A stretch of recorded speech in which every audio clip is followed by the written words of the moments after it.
Ladies and gentlemen, welcome to the Wadcat Pod. Oh my God, I just started the show, and that's what comes out of my mouth. How are you going to keep listening?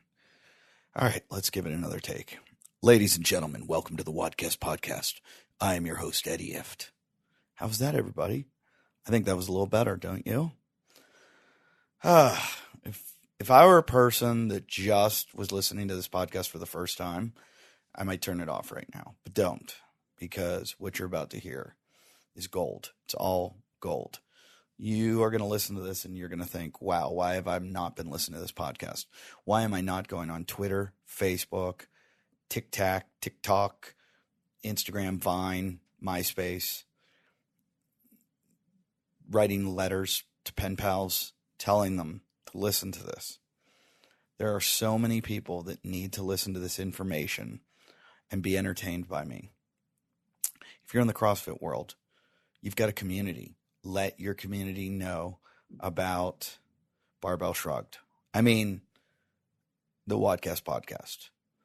We are the best CrossFit podcast hosted by a comedian in the world. I can honestly say that. There is not a better podcast about CrossFit hosted by a comedian in this world. We are the very best.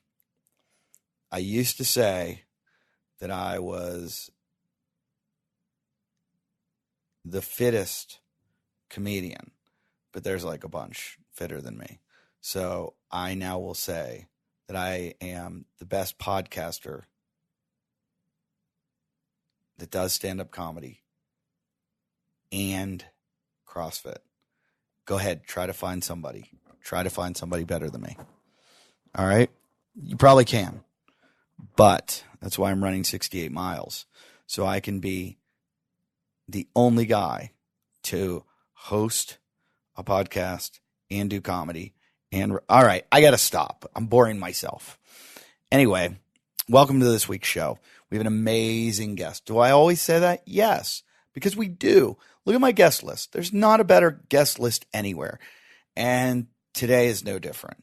I'm recording this intro right now in my hotel room in Reno, Nevada, where I had to walk up the stairs with the security guard. It's so embarrassing. This woman just stared at me the whole time. I don't like to ride elevators. Everybody knows that. So I got to get sometimes if they lock the doors, which should be, I know they go out and they're okay, but like going up, I don't know. Security. Oh yeah. Everybody just wants to break into hotels and hang out in your stairwells. That's where it all goes on. Unlock your stairwells so people like me can walk up steps. Everybody should be walking up steps. We shouldn't be living on high rises. They fall. They collapse. Did you see what happened in 9/11? That wasn't the Jews. Don't ever get on that one. I hate when people say that one.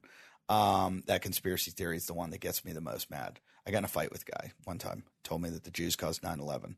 I had a friend who was Jewish who was in 9/11.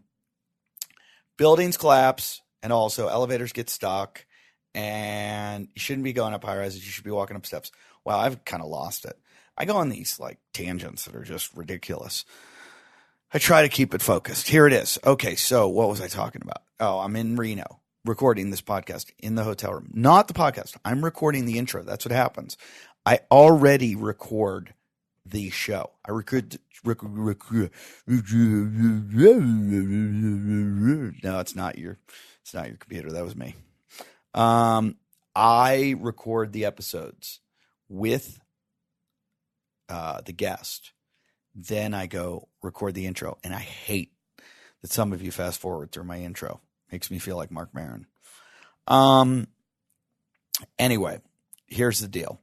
Jessica Suver, who is an old friend, who is an amazing CrossFitter and CrossFit coach, CrossFit programmer, and health and wellness specialist, is on the show to talk about a new endeavor she has taken on, which is really cool.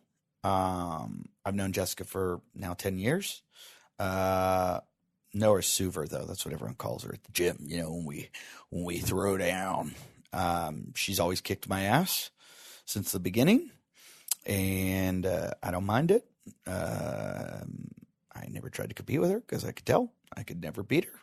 She's a freak of an athlete. She's an amazing person, and she was really fun on the show.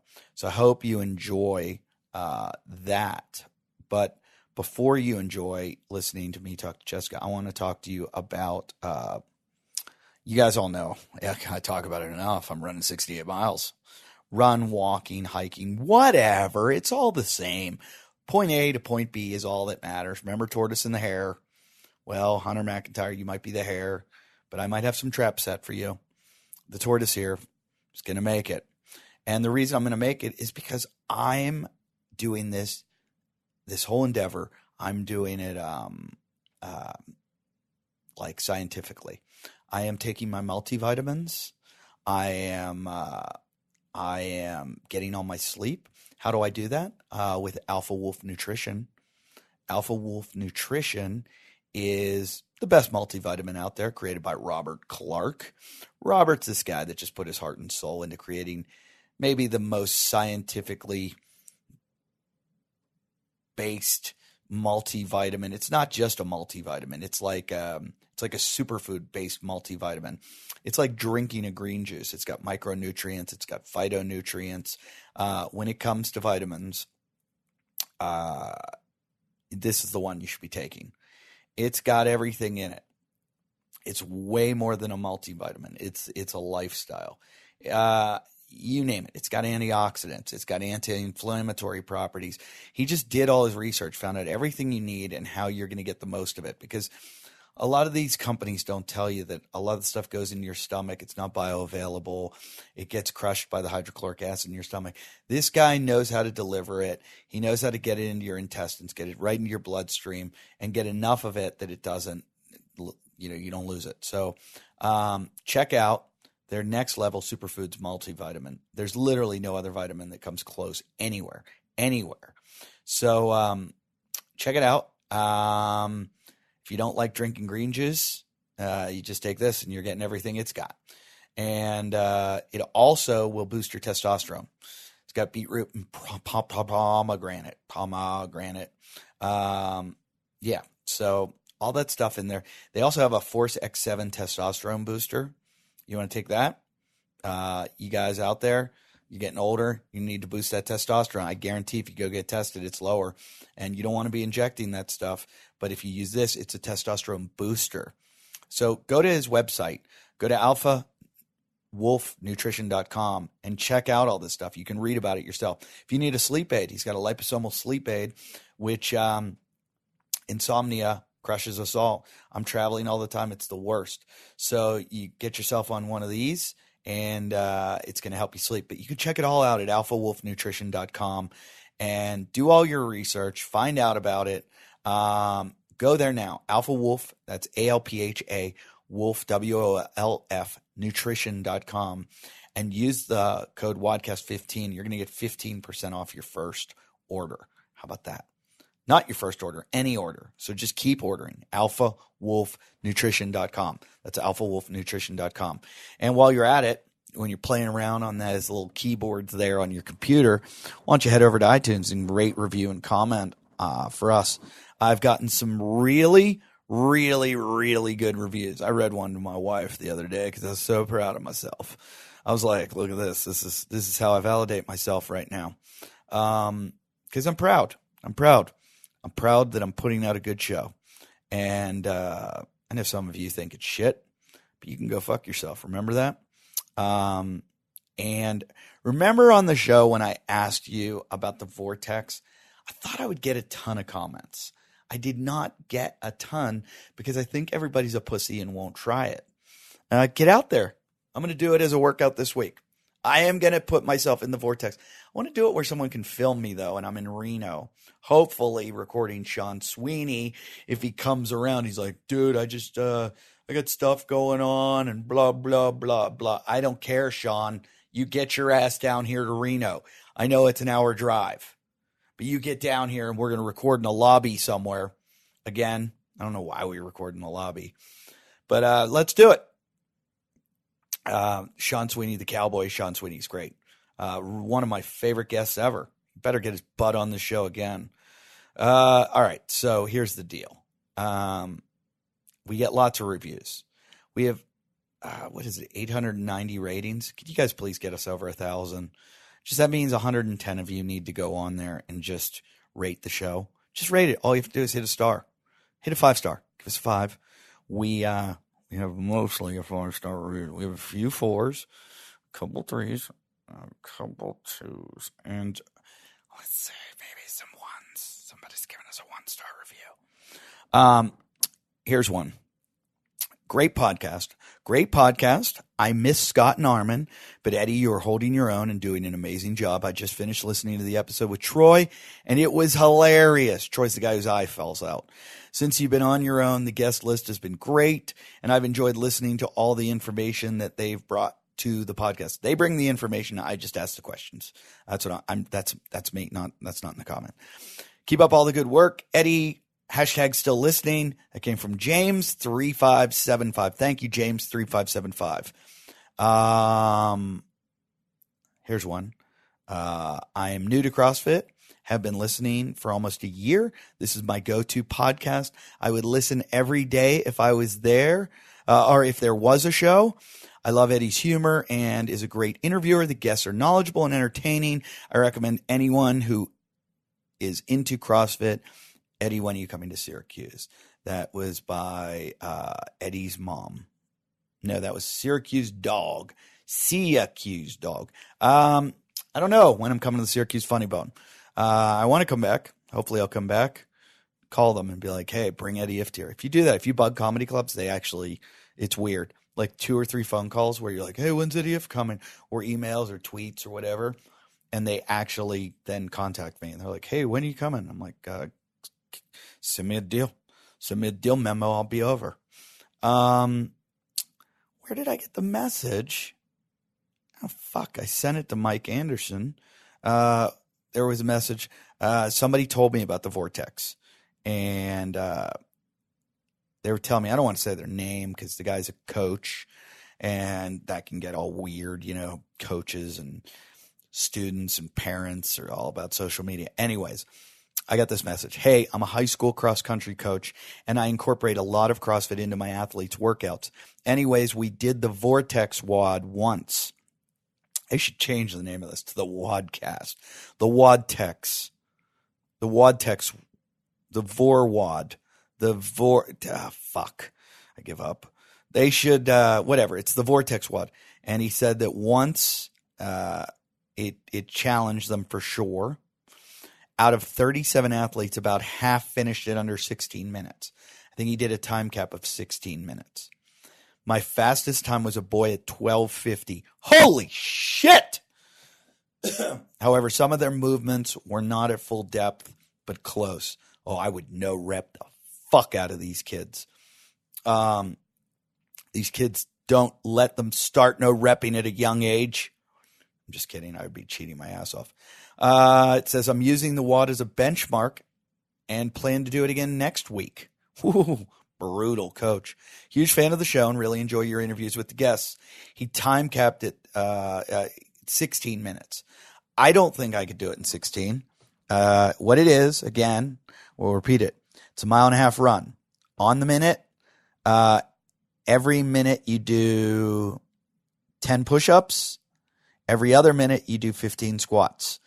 Continuous clock. So you run till you hear the beep, do your 10 push-ups, run till you hear the beep, do your 15 squats. Good chance you will get caught in the vortex where you just will go from you don't have any time after your squats to run anymore and you just have to go do push-ups. And that's when you get stuck and that's when it's over. I would like people to send me you can email me at wadcastpodcast@yahoo.com and tell me how it went for you.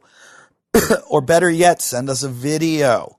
Send us a video. We'll post it on the Facebook page. I'd love to see people do it. The best place to do it is at a track because you can do it with a bunch of people then and you have a whistle or a horn or something letting them know when the minute goes off. I think Mike and I are going to try to put this together and go do it and see how we all do. Might put Hunter through it. I like to use him as my guinea pig. Anyway, So thanks for the messages, guys. Keep messaging and donate to the Patreon.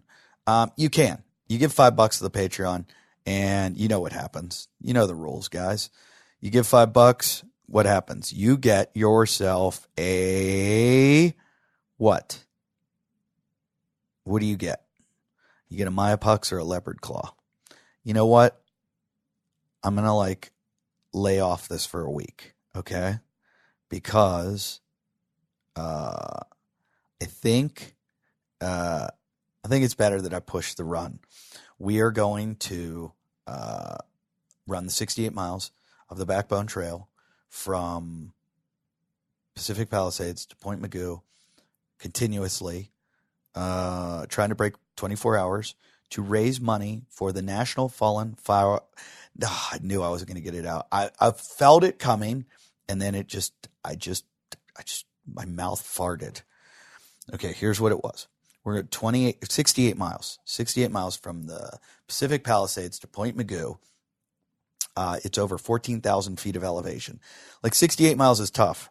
I wish you guys could come do some of these hills. They're brutal. You're up, down, and single track 80% of the way. Fire road 20% of the way. We are doing this to raise money for the National Fallen Firefighters Foundation because I figured if I did something stupid enough, you guys would donate money to keep me accountable so that I would have to do it. That way you give the money, it goes to a good cause. When it's all said and done and people go, why did you do that? I go, I did it for the charity, when I really did it for my ego. But I picked a good cause at least. These are the families of the guys that, risk their lives for us. And we're going over the mountains they all caught on fire and the firemen fought the fires here. So I thought, what can I do to give back to them? I've got coming with me as of right now, Tommy Hackenbrook. You guys all know Tommy. Maybe won the games a bunch of times as a team and came in second as an individual. He's coming with me. Hunter McIntyre, I talk about him too much. Fuck him, we're not going to talk about him. We have another version of Hunter. It's called Baby Hunter. There's Big Hunter and Baby Hunter. Baby Hunter's coming. Baby Hunter he's going to game us all. He plays this I'm out of shape and I did, and then he'll beat us all. So he's a liar, but he's coming. We're not racing. We're staying together, by the way. You hear that, guys? You're staying with me. I might be the weak link, but if the weak link falls off, I know the trail. I'm not going to show you guys how to get there. So I just talked to Daniel Cox, who is a former Ironman, multi-times. I think he's done the Ironman. Has not confirmed yet. So give him a little shit on social media. And then Dusty Wunderlich just told me he's coming. Dusty is has climbed 5 of the 7 summits. So this is going to be cake to him. Dustin Fierro, who has been a guest on the show, who's a professional paddleboarder, professional lifeguard, big wave surfer, freak of nature, and does ultra marathons, is 90% in. So I don't want him backing out. My friend Winston Fisher, who you heard on the podcast many times, dropped out because his feet hurt. His feet and his ankles and his knees. No, he's getting surgery. He's got an excuse. He's getting knee and ankle surgery. So I wonder why. He runs 7 marathons, 7 days, 7 continents. That'll do it. Is anyone else coming with us? I think there is. I think I'm missing someone. But if you want to get involved, let us know. If you want to come tag along for maybe 15 miles, go from one stop to another, it should be fun. It's going to be a good laugh, We're all going to run naked with our dicks. No, what has happened to the show? Yeah, let me know. Again, you just send an email to wadcastpodcast@yahoo.com. Tell me, hey, I want to get involved. How can I help out? How can I give back to charity? I don't have any money to give. So how about this? How about I just drive my car to one of the parking lots and I run your aid station? Wouldn't that be great? Well, that'd be good. So, we've got 2 of the stations filled. We need 2 more. Anybody want to help out? Help out. Should be a lot of fun. And you can donate by going to our Facebook page. Our Facebook page has the link on it. If you look, there's a video of me talking all about it. I'll post it on our Instagram again. But yeah, you click through and all the money goes straight to them. None of it's coming to us. We are paying for all our supplies and everything ourselves. And so we're all just volunteering our time. And you volunteer too. So help us out. What else? You want to come see me live? That's what I do. I'm a stand-up comic. I'm a comedian. I'm a damn good one too. Except for the people in Boise, Idaho. I got a bad review. Oh my God. Yeah. Maybe on a future episode I'll read it. But they were mad there. They are very woke there. And apparently I am not. They said I was nice off stage, but I'm not nice on stage. I've never had a review like this in 25 years. The comedy club is called Liquid. And at Liquid, they did not like me. And I should get further into it, but I won't. It's kind of funny. It's very funny, actually. After they paid me less than I've ever been paid in my life. Anyway, that's like what they did, like criticizing me. It's like telling slaves that they did a bad job working in the cotton fields. Like, that's what I like, sending them an email and going, hey, you know, there were a lot of people who didn't like the way you picked cotton. So we can't have you do that anymore. So you're not gonna come here and work for pennies again. So thanks. Boy, do I sound bitter? Yeah, well, I am. Okay. So anyway, check out, my dates. I am everywhere and anywhere you want to see me. All my dates are at eddieif.com. This week, I'm at the Laugh Factory in Reno, Nevada. Come see me at the Silver Legacy Hotel. Next week, that's the 18th, 19th. I'm at Wise Guys in Salt Lake City. Then big date. I'm getting ready for my big taping, November 2nd at the Ice House Comedy Club in Pasadena. Like I said, send me a message at wadcastpodcast@yahoo.com. If you want me to take care of you, I will have Wadcast people that listen to the show, I will get you tickets because I want to fill it with fans rather than just randoms because we are taping for it's like a presentation. The 8th and 9th, I'll be in Calgary at Yuck Yucks. That's the 8th and 9th. Calgary's. The 24th, I will be at the Comedy Store. Big show. November 24th at the Comedy Store in, where is that? That's in, you know where it is. Comedy Store on Sunset Boulevard in Hollywood. The biggest comedy club in the world, practically. Like, most famous. That and the Comedy Cellar. But I'm at the Comedy Store, 24th of November. And, get your tickets. They're going to go on sale actually this week probably. I'm going to start selling those tickets because they sell out. So I want to give everybody a chance to get those. The 26th through the 1st of December, I'm in Naples, Florida at Off the Hook Comedy Club. And then I head off to Harvey's Comedy Club in Portland, Oregon, December 5th, 6th, 7th, 8th. And then I am in Alaska. Got a couple gigs at Chilkoot Charlie's up there in Alaska. I'll be in Alaska with Sarah Palin, December 2019. That's right. When it's getting cold, I'll be up there. Hopefully gonna Alyeska. Hope you're ready for me. I hope I can go skiing with your 2 hours of light. Then the 17th, people have been asking about this gig, Lake Norman. I'll be at the Comedy Zone in Lake Norman, North Carolina. My in-laws live there. That's why I do that gig, because I fly there for Christmas, take the kiddies and my wife, and I do a gig while I'm there.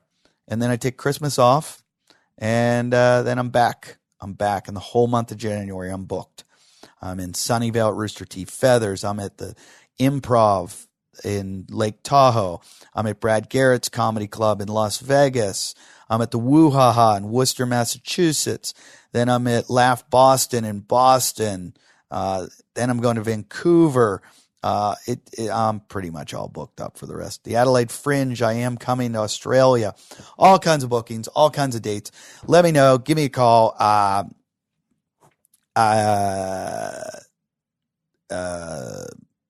Give me a call. Yeah, just call me. I give out my number. I don't. This is the longest intro ever. I hope you enjoyed it. I hope you're still listening before the show even starts. It's going to be a long show. It's going to be a long show because it was a good one with Jessica. I think that's about it. So please enjoy this episode with Jessica Suver.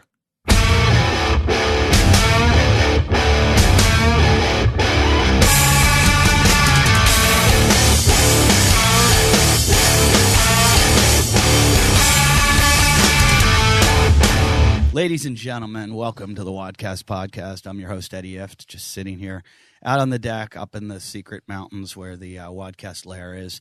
And I've got my guest today, Jessica Suver, who's telling me how she's got rat feces up her nose. How did you get rat feces up your nose?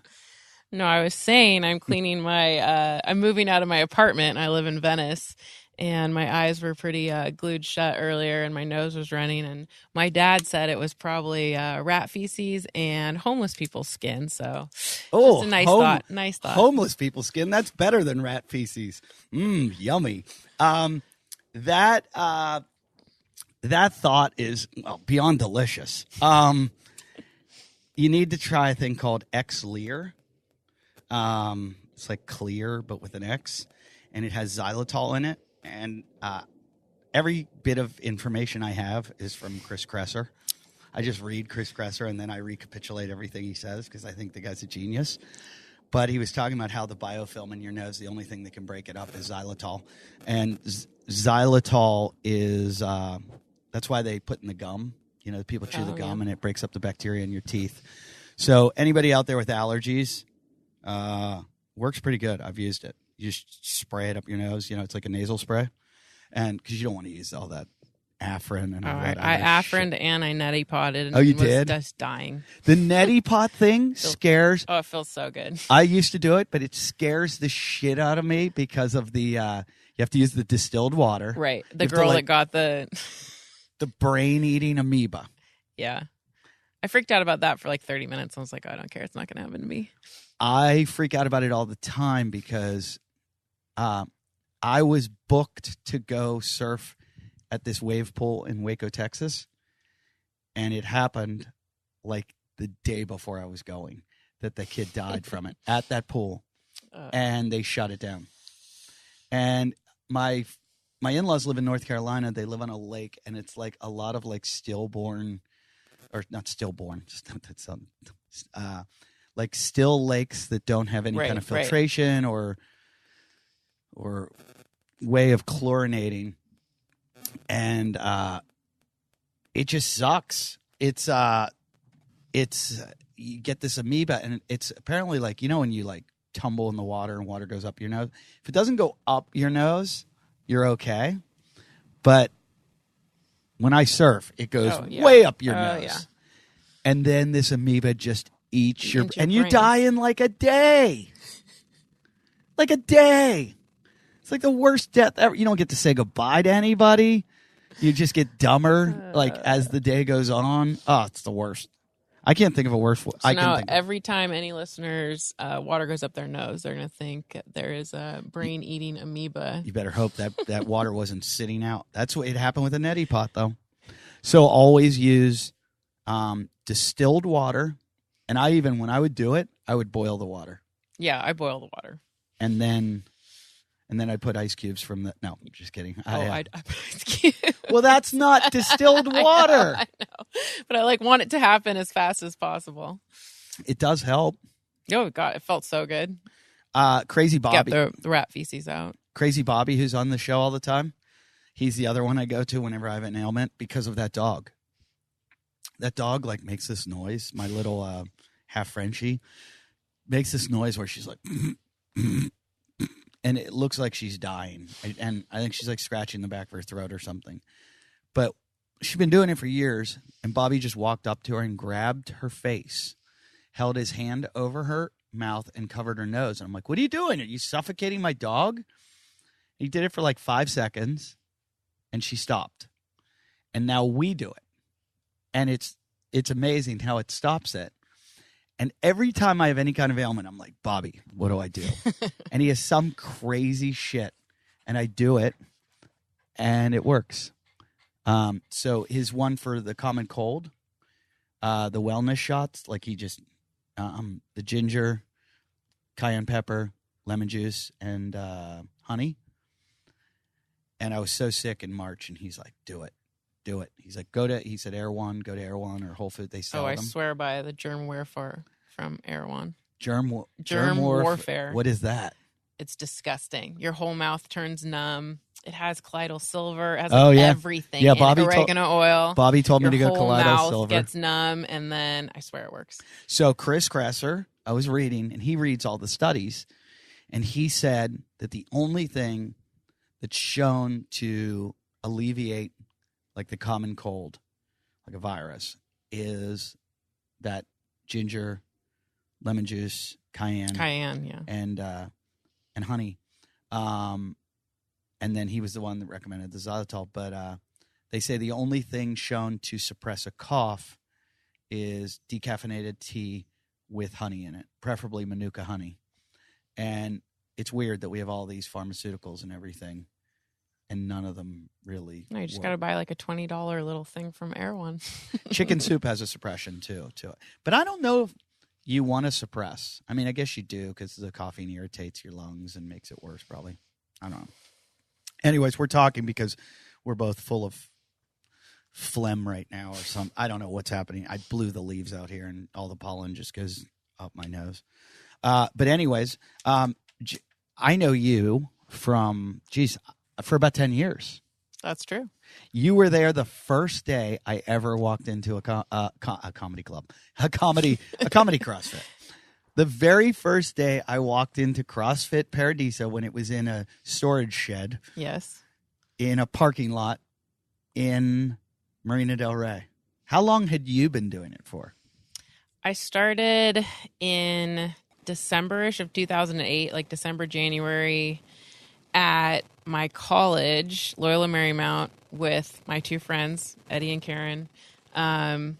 Eddie had a crush on my friend and took us to the... Was that the Eddie that I knew? Yes, oh, wow. Yes. He had a crush on my friend, and he took her to our school. He took us both to our school gym and was like, I'm going to show you about this thing called CrossFit. And I think we did like lunges and inverted burpees, which aren't really that big of a thing anymore. And I did pull-ups on like the Gravitron, and we were, running around that gym for like 6 months doing CrossFit before they had to put up signs that said like, don't drop weights, no grunting. They put up all that stuff after. Because of Eddie. Yeah, pretty much because of us. And we were also all English professors there. So we were also the kids' teachers. So our students are watching us be just crazy. Total weirdos. And then I went and watched the games in Aromas in July of 2009. We drove up. And when we came back, I just really wanted to find a gym. And I thought... Was that the year Kalipa won? That was the year that Miko Salo won. Oh, Miko Salo. Okay. And Annie was like brand new, 19. She got her first muscle up. And we all were kind of just watching. Like they had the max snatch, and it was like 85 pounds, 95 pounds. It was wild. Can you believe that 10 years ago, one of the top female CrossFitters was getting her first muscle up? Yep. And now probably like 10, 20, 50,000 women across the country can do it. Pretty much if you could do a muscle up in 2010 in the open, you went to regionals. If you could do a muscle That's up. Hilarious. In 2011. First open was 11. So 2010 sectionals, which I competed in. And then, 11. Anyone that could do a muscle ups, like Gretchen was also a coach at Paradiso. Gretchen Holt? Yeah, she did muscle ups, and she qualified, and she was like, I don't want to go. I don't want to do that. She and I used to have talks because I've always had this attitude since day one. And I remember her always qualifying. And I'd go, are you going to go? And she's like, no. And I'd go, why not? And she's like, I don't want to get hurt. Yeah. And so I was always on that from day one. I was like, I love this shit. It's fun. but I knew when I would start like getting the least bit competitive, like just with like a friend, like in there, like, I'm going to beat your fucking head. Like I'd walk out limping and I'd be like, oh my God, I can't push it that hard because. Oh, I remember your injuries. Yeah, I'm full of them. And so I guess, I don't know, I was in my late 30s when I started CrossFit. So, my my heyday was way over when I started. If I had started in my like late teens, early 20s, oh my God. You'd have a lot more injuries. Probably. You know what? I probably would be in like a wheelchair or paralyzed at this point. So it's a good thing. I've always been so psycho competitive. And then I came to a realization in like 2013 that I'm really tall. Oh yeah, like I didn't realize that I was really tall, and it's probably not a good sport for me to want to be the best in. You should just go into like rowing competition, rowing rope climb competition. I'm better at rowing now than I was in college. I was a collegiate rower, and I'm better now from CrossFit than I was when I competed in college. Wow, I think there's a lot of that. I think there's a lot of people that I look back at. My running, and I was like, God, I would have been so much better. I remember we had to go to the weight room 3 days a week, and I just used to look at it like, how can I go in, pretend like I'm lifting, and then leave? That's how I want to go back to my fraternity house and drink beers right now. Well, and it would be machines. Like we would just do all these machines. Like give us a little like, here's your 10 and 15 reps. And yeah. And there was no, I really didn't want to lift weights, and now knowing what I know now, I'm like, oh, I could have been better. So good, yeah. So you guys started in the gym with Eddie, and who was the girl? Karen. They're married now, and they live in Alabama, don't they? No, now they live in Oklahoma. Oh my God, they just are doing the world tour of bad states. Well, they stayed in the English professor field, so they both got their PhDs, and I am ABD, so I finished all my coursework and then kind of gave up because I didn't really see a future in that job. So Alabama and Oklahoma are going to. Well, I mean, that's the thing is to get a job as a professor in the liberal arts. Right. It's just a dead field because nobody wants to open up new positions in that, especially tenure track positions. So it's just so hard to get a job now. So you are stuck. You're stuck going to where there are jobs. So were they at University of Alabama or were they at? No, they were in Mississippi. He was in Mississippi. She was in Purdue. Okay. So Lafayette, Indiana, and then they both got jobs in Oklahoma, Norman, Oklahoma. And that is what, University of Oklahoma or Oklahoma State or? I think it's the University of Oklahoma. I'm going to visit in November. I'm dreading. No, don't. I was joking about them, but like, if you're into, this is the one thing about all those places. You drive through like cornfields to get to them, and the big state schools I'm talking about, and then you get there and you're like, this town's awesome because it's like a quaint little town that revolves around the university. And I used to live in Pennsylvania. I grew up there, and you go to Penn State. And for 2 hours, you're just driving through shit, and all of a sudden you get to this great town with like the most fun nightlife and college young people everywhere. So it's great. And I did a show at Oklahoma, and it was the same thing. I was like, oh no, because I think the airport was far away, and I was just driving there, and I was just imagining, like my death, in a cornfield somewhere. And I just thought, I'm going to get raped or something. And I got there and I was like, wow, this place is awesome. So I've been to both Oklahoma and Oklahoma State, so you'll have fun. Just worry about being cold. Just hate being cold. Cold sucks. Yeah, I just hate it. This, where I live right here in this crater of this mountain, gets into the teens sometimes. Damn. I hate it. I know. I was worried you sent me to some secret weird address when I was driving over the hill and there was no houses for a long time. That's nice. It is a little bit of paradise. I love it. Like this right here behind here, this is thousands of acres of cultural trust land. So it'll never be developed. And there's trails all the way through there. And like I'll see deer come down here over the mountain. That's cool. Every kind of animal, mountain lions, coyotes, bobcats. I had a hawk 2 days ago land in that tree right there. Just like a red-shouldered hawk, just boom, right there. And I was like, what's up, dude?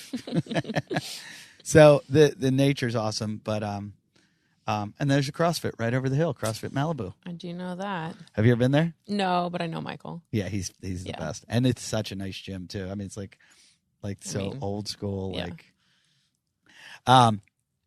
So 2009 you started. You went to the games. What years?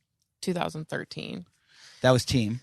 And then I just You were on the team that year. Yeah, and then I just did regionals 10, 11, 12, 13, 14, 16. So 15 we didn't have a team. I was never good enough to qualify as an individual out of the open. Like the burpee workout, I would just get punished. And now like the handstand. How tall are you? I'm 6 feet, but my wingspan is 6'4". So like I always try to tell people, I'm like, no, like if I put my hands up next to someone that's 6 feet, my their hand comes to like my wrist. So any kind of press is just so if we're in a so handstand hard. together against a wall and we're both the same height, I'm like half a foot taller than them. So it's But I would brutal. think that would help. Your gorilla arms would help you in burpees. Like you just bend over. The push-up. You is bend. just brutal. Oh, the No. push-up does Yeah, suck. no, But I'm thinking like you just like I get rope climbs. Standing up, you can touch the ground. I get rope climbs, rowing. Anything else? Box jumps, I guess. Really? Box jumps? I mean, it's just shorter for me. Oh, I guess. Box step overs are like really nice. That's a great workout. A box step over workout is murder. I have a very short torso, very long legs. And so nothing is good for me in CrossFit. No. Nothing. Weightlifting's really bad for that body type. Yeah, I have a tiny torso. I'm too. ideally the worst body type for CrossFit. And I didn't recognize that for a long time. And then I was like, oh, yeah, I shouldn't be doing this. Weirdly, when I ran hurdles, and I was the perfect body type. Right. I could have used a couple more inches in height, but it was just perfect for me. And CrossFit, like every movement, I'm like, oh, I got to get that to there. Oh, that's not how. Oh, I got to bend over. Oh, now my squat, I have to go farther. Mm-hmm. Oh, I have got to. So, took me a really long time to accept that. My wife has I was just about to say my wife has a son. We have a son, and he's growing really fast. My wife goes, maybe he's going to be really tall, and she said it like too happy. Then I was like, oh, is there a problem with this? And she's like, no, I'm just saying. And I was like, why? I want him to be like, I'm perfect height for surfing. Like 5'10" is like, it's about like the top surfers in the world are all about 5'10". Top CrossFitters, 5'7". Isn't that hilarious? I mean, it's just the reps. I mean, it's so many reps. It's just that the amount of time that takes. I'm going to say it's even gone lower thanks to Noah Olson. Yeah, I mean, the ideal girl is like 5'4", 5'5", and like an ex-gymnast. That's just a perfect girl. And then, yeah, a guy is like, you got to be big enough to move loads. You know, you have to be big enough to move the weight. So the really short guy, you know, usually that's not a total benefit for him, especially like deadlifting and that kind of stuff, or dragging stuff, or any of the farm equipment workouts. Like I'm really good at farm equipment workouts. I like to call myself farm equipment. So those are like one of the few workouts that are good for tall people too. Tia is a former weightlifter though, isn't she? Or is she a gymnast also? She's still a weightlifter, I think. I don't know what she did before though. She still like went to nationals or something, weightlifting. Yeah. My daughter does gymnastics, but not hardcore gymnastics. Like there's a difference. Right. She's almost 5. I think the difference is in the parents. Yeah. The crazy parent versus the normal parent. I said to, like, my daughter's kind of done everything they do in the class. And I said to Hugo, her coach, who is like this nice guy who I didn't even realize is like a former like Olympian coach and everything. And I said to him, when does she like get more advanced? And he goes, oh, you know, it'll happen. And I was like, wow, they're really laid back here. And then I thought to myself, wait a minute. If I go on videos, I can watch like little girls that can do like spinning triple backflips that are like my daughter's age. Like, why are they so remedial here? And I said to him, there's like way more intense gymnastics. And he looked at me and he goes, yeah. And I go, oh, but we're not. And he goes, yeah. Like, no. don't do do that. Don't do that. And to I your was kid. like, oh, yeah, right. Okay. I gotcha. Because, I just want her to have the fundamentals. And I don't want a girl that's like, in the bathroom, like puking. Going, oh like, no, I know. I need to. Any of that crazy parent. And luckily, my parents, I am built like a very good athlete, but my parents just weren't crazy. Didn't push you? It was great. Like I played 3 sports, do whatever you want, and I ended up getting into college through rowing. It was all on your own, though? I mean, my dad loved basketball, so we would play a little. We would play together. Mm-hmm. But yeah, they were like 24 when they had me, and they just tried to be fun. Yeah, that's what it was great. I mean, I was well rounded. That's what I do. I never push with anything. I go, you want to do this? They go, no. I go, okay, what do you want to do? They go, this. I go, okay, we'll do that. Yeah. Some days we're out riding bikes. Some days we're in playing with dolls. Some days we're swimming. Whatever they want. I do find though, if I go do something, just do it. She's like, I want to come with you. Yeah. So I don't even ask. I just go. Yeah, they're going to trend towards what you want to do, but just not making them do one sport. I think is the best thing for them. All the experts I've had on here say, like, if you want a good athlete, make them do every sport. Don't just go like specializing in one thing. But I like that when I hear that people excelled in sports without any parental pushing, because I want my kids to be good, but I also don't want to be that dad. Yeah, no, I know it's brutal. I rowed with other parents that were crazy, and then because my arms are actually perfect for rowing because I have such a far reach into the water, and I wasn't that crazy. And then when all the college recruiters so when came, you rowed, did you do singles or with? I was in an 8-person boat, and then I sculled. But when I got recruited, all the college recruiters wanted me just because of my body type. Yeah, so all the other parents were so mad, and I got into any school I wanted to go to. It was totally wild, and I probably could have went to Olympics. I just thought it was so boring. But you were a good student too, right? I was okay. Like, I mostly played sports. I went to an all-girls Catholic high school in Seattle, and I remember when I became an English professor, I went home and visited my school to give out like an award, and my English teacher came up to me, a little nun, Sister Marionette, and she went, "What a surprise." And so I just wasn't that good of it. It wasn't that I was a bad student. I just wasn't that great of a high school student because I was playing sports and I was enjoying high school, and then when I got to college, I became a good student.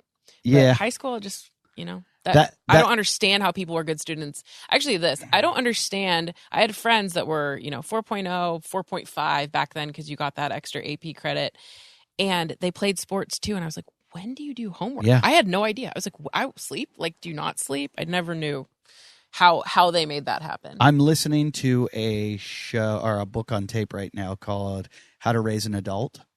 And it's basically about like helicopter parents and how horrible they are, and that you want to make like this independent child that makes decisions on their own and learns and all this stuff. And it's talking about these kids doing 3 to 4 hours of homework a night. Yeah, and I'm like, I don't, if that's what it's going to take for my kid to get into a good school, I don't want my kid to go to a good school because I don't want them to lose that part of their life that they are in. Focus studying. If they enjoy that, like I have a niece that likes to study like that. She's very smart. Right. She's very into it.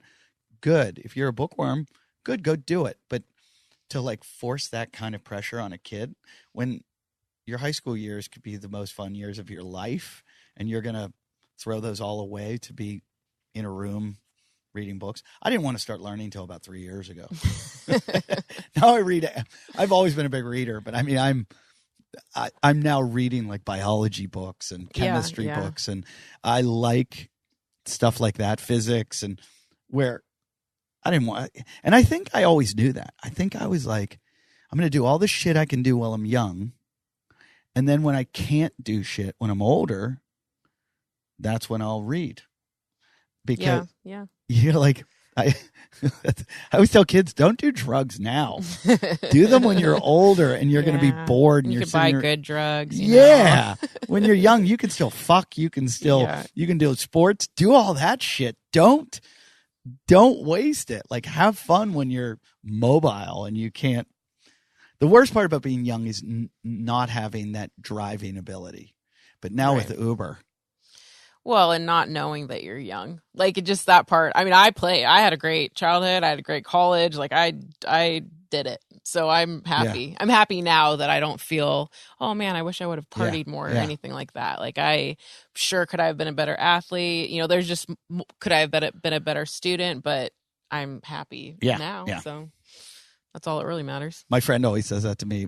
He's a comedian, and we talk about like these guys that have like gave up. Like if I really wanted to be like the best comedian in the world, I shouldn't have gone to college. I should have gone straight to New York and started doing stand up at 18. That's what Chappelle did, Jay Moore, anybody that was big, Sandler, they just bypassed. Well, Sandler went to NYU, but he was in New York doing comedy. It was, you just blew off everything straight to comedy and not to college. And my friend goes, yeah, but would you want to give up those? How much fun did you have? Yeah. And I go, yeah. He goes, you wouldn't have been able to have those he goes, you're going to be a comedian for the rest of your life. He goes, but you're not going to have those 4 crazy years of college. And I was like, yeah, you're right. I don't think I would have given those up. I mean, I had some good, I can't remember any of them. I mean, I really can't. I used to be able to remember them, or now I run into people at every show and they're like, dude, do you remember when you had that water balloon launcher and you were launching potatoes into the windows? And I'm like, no. But those were good times. So you coached at CrossFit, the games team, right? Hey, I know you're not as much of a nerd as me and you don't sit on the internet and read about every CrossFit product that comes out. Well, you don't have to, because you can join Gainsbox. Gainsbox is what it is. You're going to get a package in the mail. It's going to give you all kinds of good CrossFit stuff, the best stuff in the world. And you're going to get to try it and all kinds of samples of stuff. And it's like, it's the best day. Amazon now comes to my house like 14 to 16 times a day. You can ask my dogs. They're the ones that are angry about it. But, packages get dropped off left and right. But the one I'm happiest about is my Gainsbox. Because what happens is you get this Gainsbox, you open it up, and there's all kinds of a mix of apparel, gear, supplements, and snacks, all kinds of fun stuff. And it's a good deal, like for you to get for yourself or for someone else, an amazing gift, because they're just going to show up. They get this box, and who knows what's going to be in it. They're going to have all kinds of fun stuff. I'm trying to think this month what I got. So much stuff. You get apparel. So I got a shirt that I've been wearing. I'll have it on in the gym today. You get from all different companies. They've got these guys that curate it, that know all the best stuff in the business. You're going to get stuff like protein powders or vitamins or creatine or whatever kind of supplement. Some that you've never tried before, and you're like, oh, I'm thinking about trying this. And then you try it, and you go, oh my God, I got to get this. It's worth double the cost of what it is.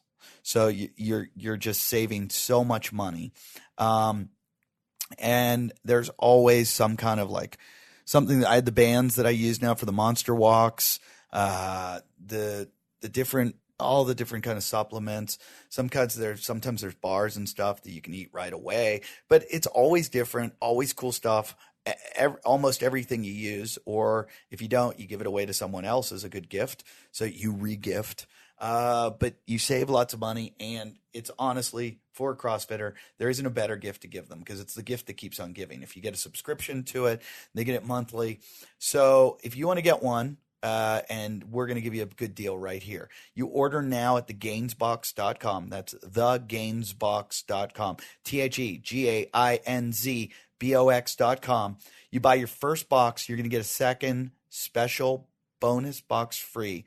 That's all valued at $70. You're not going to pay $70, but that's valued at $70 with the code WODCAST. So go to thegainsbox.com. If you care about somebody and they're a CrossFitter, there's nothing better. So go to thegainsbox.com and get them one of these. I got my Uber today to come to my gig. And my Uber driver smelled so badly that I Googled, how do you tell somebody that they smell? I really did that. And I'm not going to tell you where he was from or try to make this racist at all. I'm just going to tell you that there are certain cultures that don't believe in deodorant as much as we do.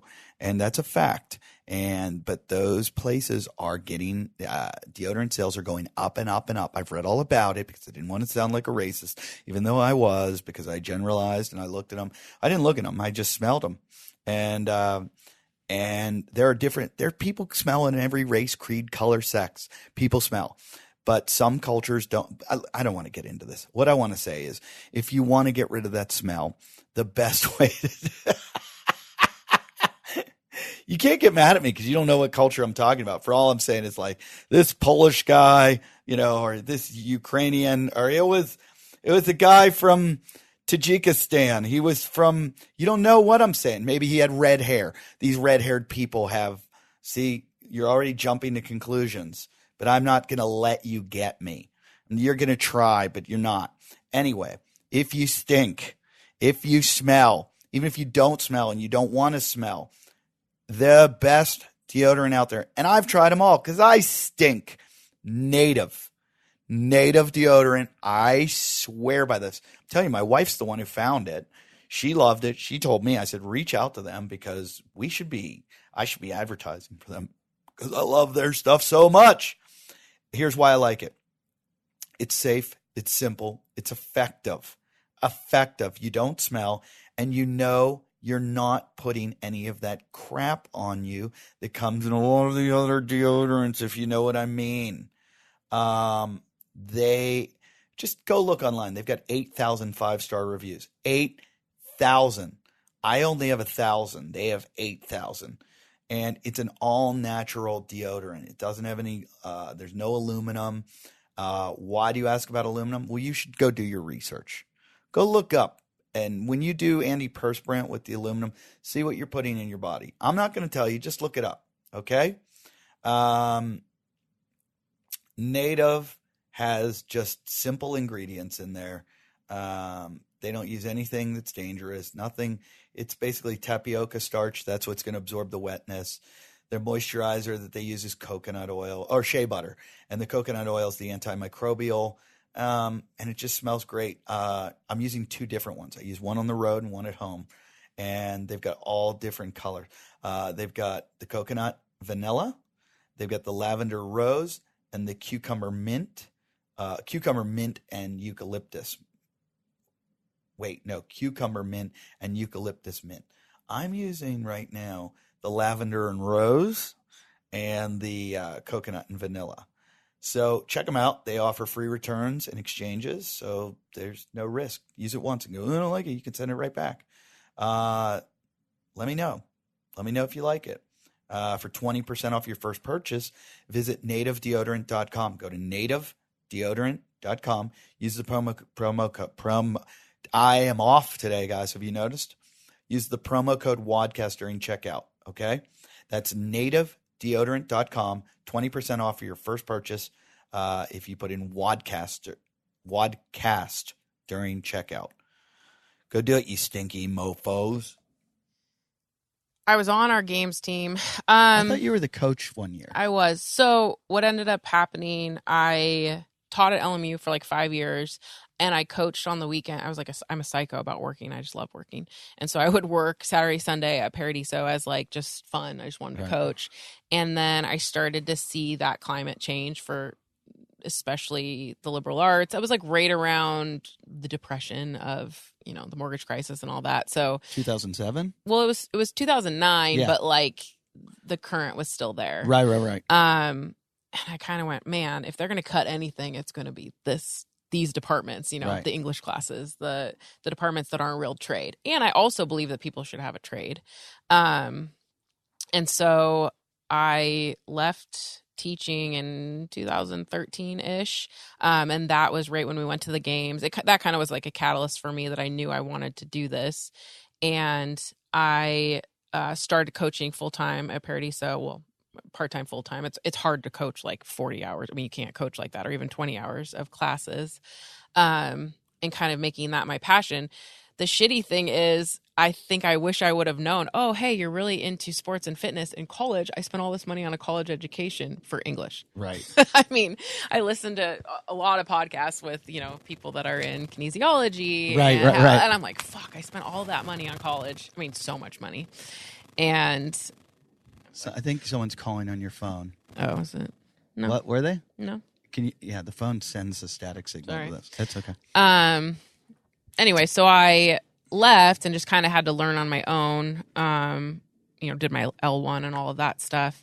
Got really into programming, or really interested in programming for CrossFit. Read a bunch of strength training books. Read a bunch of how to program. Catalyst Athletics. They all have books out, and kind of realized there's not a lot of studies done, or there's not a lot of information, really scientifically at least, on how to program for CrossFit. Because we're mixing multiple domains, right? Sure. How to get better at gymnastics, aerobic capacity, and weightlifting, right? So there's tons of information about weightlifting and bodybuilding and how to get stronger. That's easy. Linear progression, that's all super easy to program for. And then you're mixing in, okay, but we're also doing aerobic capacity. Oh, we're also doing 100 burpees today. How's that going to affect your body? So that I still think that's kind of a new frontier, and the big names that are doing it, Misfits, Invictus, NC Fit, that are offering these competitive program, CompTrain. I looked at all of them for like weeks and weeks and kind of studied what they were doing, and started writing our programming for Paradiso, and then our competition programming. And that's when I moved into coaching, realizing like, hey, I'm probably not going to be super competitive at this sport at my height. And I don't really have the will. Like, I don't have the Rich Froning drive to just work out like 7 times a day. Like, I want to work out 1 time a day, maybe 2 times a day, but not 7 times a day. So I started programming and have amazing results. Like, our gym is so fit.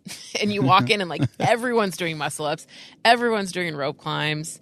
It is a very fit gym. It's crazy. And our team, I always thought it was fit, not to take any credit away from David Paradiso or from you.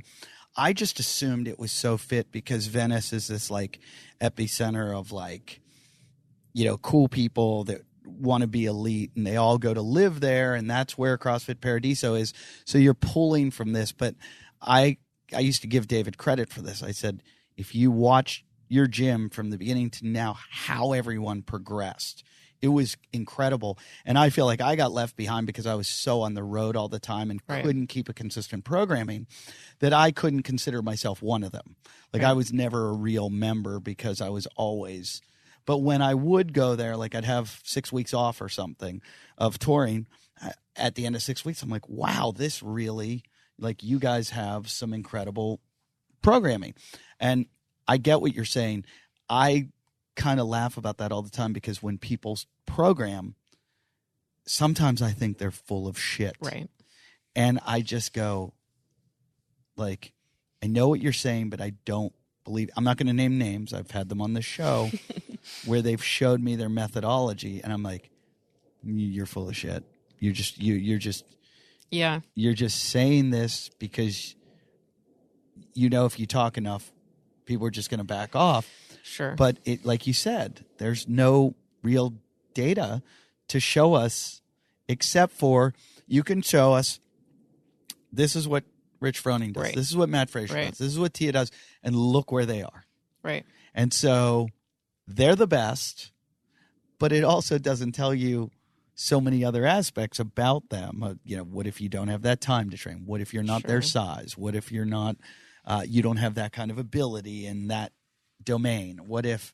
So it is a new frontier, and I'm glad that people are looking into it because CrossFit's more popular than Olympic weightlifting. CrossFit's more popular than, it's going to be probably more popular than maybe all those aspects. Yeah, I mean, I think looking at the training, I mean, when I programmed for our team for the game, for regionals, and for the open, we tied Invictus for first in the open. And I was, again, I'm guessing. Like, I'm not going to pretend that have all of this scientific background. I'm writing a story. Like, I always tell people I was a writer. So I'm like, oh, here's the story. Some of us want to peak at the open. Some of us used to want to peak at regionals, and some of us wanted to peak at the games. Well, what does that story look like? Okay, well, it looks like a bunch of strength training in the off season. Then it looks like a bunch of strength training mixed with some aerobic capacity, but mostly a focus on gymnastics, right? We need to get good at that. And then it looks like we're going to mix all of those elements in weird ways that we guess are going to be in the open. That's really all we're doing. And making sure we're hitting all the elements and making sure that group class, which is just an hour, is getting, you know, that much work in. So I think our group class is super hard. And I think to your point, yes, Venice is a fit area, but we're also attracting people that are leaving their gyms and coming to our gym because they want fit programming, or they want that extra competitive programming. Yeah. And to be fair, some people are leaving because they're like, this is too hard. Yeah. I mean, and I get that, and that's fair. I think everything's scalable. We have Susan, she's in her 50s. She comes and does class 5 days a week. Like we have Gloria, she's in her 60s. She's doing class 5 days a week. So I think it's still accessible to everybody. Sure. It's the person that comes in, probably like you and I, when they've taken time off, they come in like, oh, I'm going to do this RX, and they hurt themselves. Yeah. And then they're upset. And it's like, well, you just don't know yourself, and that's really your fault. I can't remember the last time I RX'd a workout. Cannot remember the last time. I mean, they won't even give a scaling option, and I'll find one. That's good. I mean, I'm always like, you know, yesterday I did this, so I'm gonna stay off that. Well, after you've hurt yourself enough times, you're like, oh, it's not worth it. Like, I hurt my knee enough times. I'm like, I'm not going to heavy back squat. And I'm fine. I'm happy. Like, it's just not worth it. But I think that whole programming thing and the selling of the programming and people switching to different programs, it's all the same shit. Yeah. It's all the same shit. Yeah. And as long as you're on some sort of linear progression for squat, deadlift, press, and you're doing all of the movements, you're putting yourself at a disservice believing you're following something that your gym's not doing. And my biggest recommendation is always do your gym's group class. Do your gym's group class. Try to beat everyone in that class. Stop squatting in the corner by yourself because you think you're better than everybody else. That's hilarious. I think a lot of times those think you're better than everybody else's are also, I don't want to name his name, but I had a friend, I used to call him Gym Class Superstar, and he wouldn't play any sports in high school, but he thought he was a better athlete than everybody. And gym class is where he would like try to shine. And it was like, well, of course you're shining because the team's not here. Right. You know, you maybe have like one or two players from the team, but you're beating up on, you know, you're playing deck hockey and you just smashed a girl against the the pads in the corner. Like I think a lot of those guys they don't want to throw their hat in the ring. So they go off into the corner to go show everybody the one thing they're good at. Right. Like they might be able to squat well. Okay. We get it. I mean, I can promise you if you come to our group class, some of my regular group class girls and boys are going to crush you, and that's just the people that are off in their corner. I'm like, go ahead, come to my group class. They all beat me. I'm middle. Today it's like running and burpees. I'm like, oh, I'm going to be like dead last. And I went to the games. Wow. And that's okay. And that's just how it is. I mean, it's funny. I think once you mentally drop out of being competitive, you start getting crushed because I think it takes such a mental attitude of I'm in it to win it. Right. And you're in it and you will take pain and you will take pain that is wrong. Whereas once you tap out, and I've seen it with lots of games athletes that come on the show and they'll say, oh, today I didn't even finish the workout. And I'm like, what? And they're like, yeah. And even though they're that competitive and driven of a person, they're also smart and they know that this is a long game and they go, well, I don't want to end up, we just talked about on the last episode, about Mike and I were talking about it, about a lot of the games athletes, the top games athletes with serious back injuries and serious knee and shoulder. If you're going to be a competitive, I think the best thing that can ever happen to this is it gets separated into competitive functional fitness and then CrossFit. Yeah. And I'd love to hear your opinion on this. I can see why coaching the competitive CrossFitters would be different programming than I kind of would like to see the entire country on Glassman's programming. Right. That when we started, that's how it was. No, I know. You would go. I did. We did do.com. And you'd do main site. Remember at Paradiso every night at 5, we'd be waiting. Yeah. That's what we'd do. Want to see what it was. And it was like, I hope we have the equipment. Like every night. Yeah, we got our one rope every night. And I remember when it was like, I would be at home and I would see it's your 1 rep max squat. And I'm like, oh, so I only have to do one lift the whole and then class. I can leave. Yeah, that's the whole class.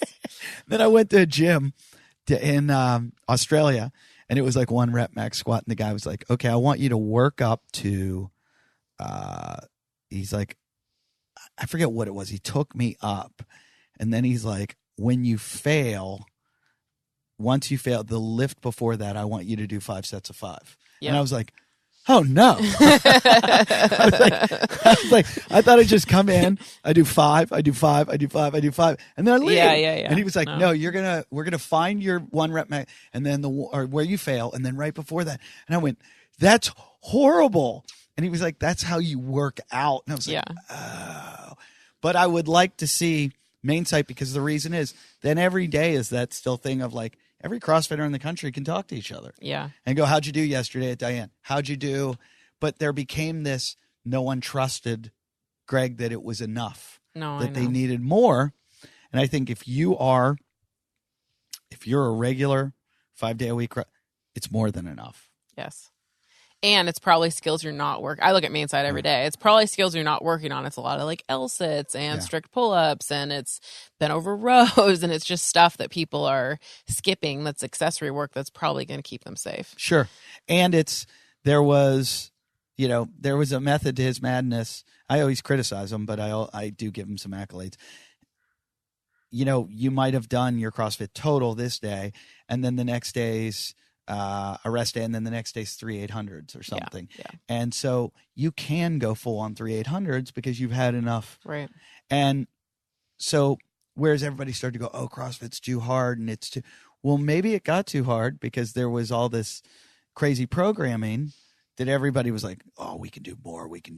Sure, you can do more. And you can be Ben Smith, but Ben Smith also had a knee injury. Yeah. Well, he also is just working out all day. Yeah. And have a job and stress and all that extra. Exactly. So that's my one wish, that it goes back to, I would like to, but even main site, I look at main site sometimes and I'm like, holy fuck. Yeah. Like who can do this shit? I know. No, I know. It's something I think about because I'm also running like the health and wellness program for a company. So I'm constantly thinking about what they can handle. And then, I want them to do CrossFit, but then I also do provide like fitness classes. Sure. And I think because you have a array of people that, and it's scary. Like it's an interesting place to be where I walk in. This is my favorite thing to say about it. When I walk into a CrossFit gym, everyone in there has decided to drive there and be there.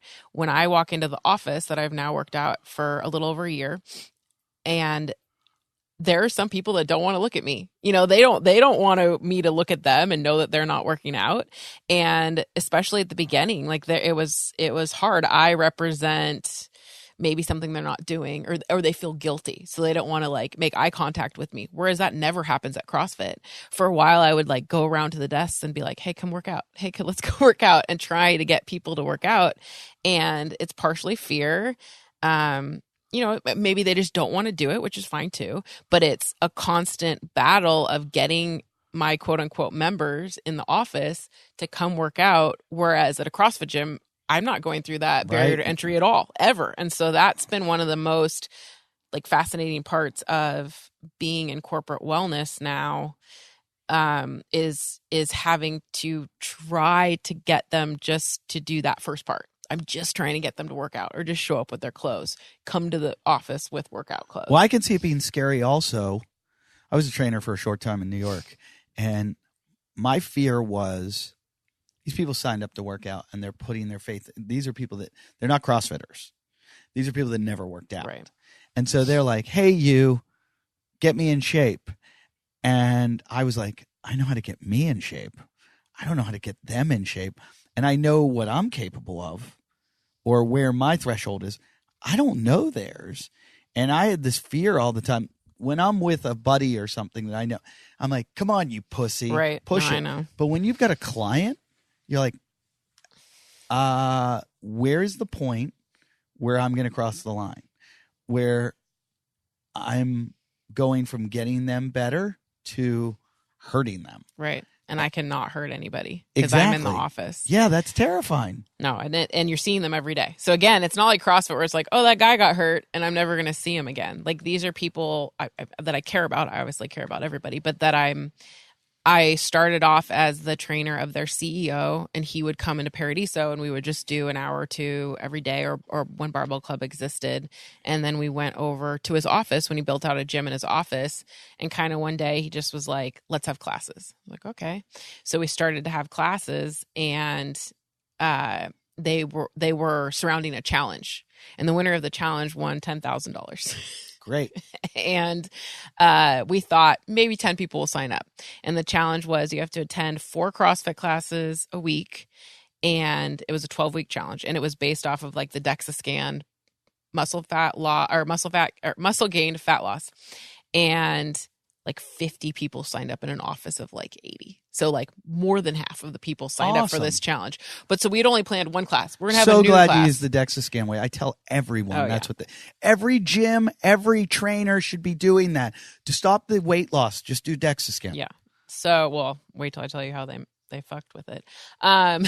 So we did that, and it was very intense for me because I'm all of a sudden, okay, I'm programming for people who have never done CrossFit before. Very first class, I walk in, 30 people in 1,000 square foot room. Oh boy. And I'm changing the whole workout immediately. Like, okay, dumbbells, no double unders. We're going to run. Like just everything's changed.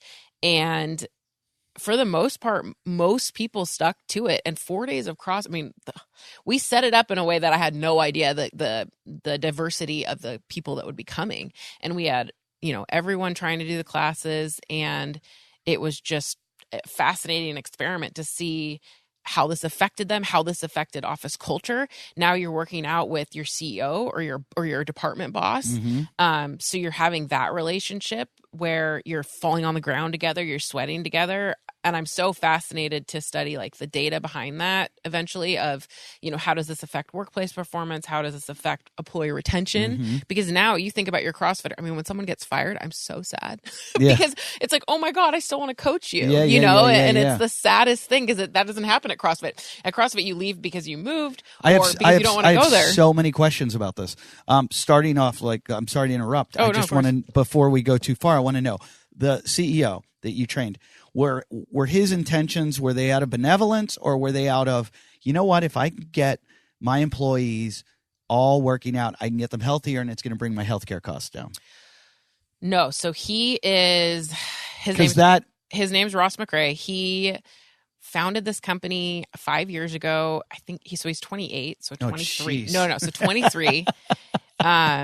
It's crazy. It's a ad tech company, and what they do is cross-platform measurement of users and what they're watching and what they're doing. So he's selling that data to advertising companies. So, which is actually pretty cool. So when you're on your phone, obviously the direct to you ads are terrifying partially, but when I'm on my phone and I'm looking at, it knows that it's like, oh, it's a woman in her 30s who's single, who doesn't have children. Right. It knows all of, sorry, that was really sad, like Tinder request. I was like, oh damn, that's a terrible description. And her Instagram is my Instagram is J.A. Stuver.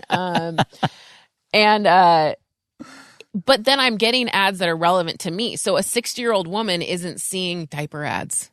Right? Right. Sure. And they help with they're also measuring how many times you're seeing that, which is one of my favorite things because when you see an ad like 10 times, sure, you start to get I hate that. I hate that product. Yeah. I'm never buying that product. So it's pretty cool. And this is a whole other show. We could go off on this tangent because there is the whole aspect of it's kind of an invasion of privacy, but it's also like you just said, I don't want to see ads for, diapers. I want to see, or adult diaper. I want to see ads for children's diapers because that's what I'm dealing with right now. So I do like a little bit of that. If I've just researched something. If you're going to watch the ad. I had to buy a headlamp the other day for my runs and I was like, and then all of a sudden I start getting these headlamp ads and I'm like, okay, good. I wish I could push, I bought it.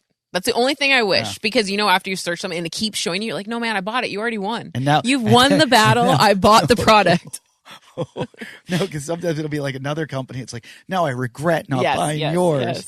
Yes. I get it. And look, if you watch Hack, the movie on Netflix, it's a lot of the stuff, and it's all what's going on with Cambridge Analytica and all this stuff.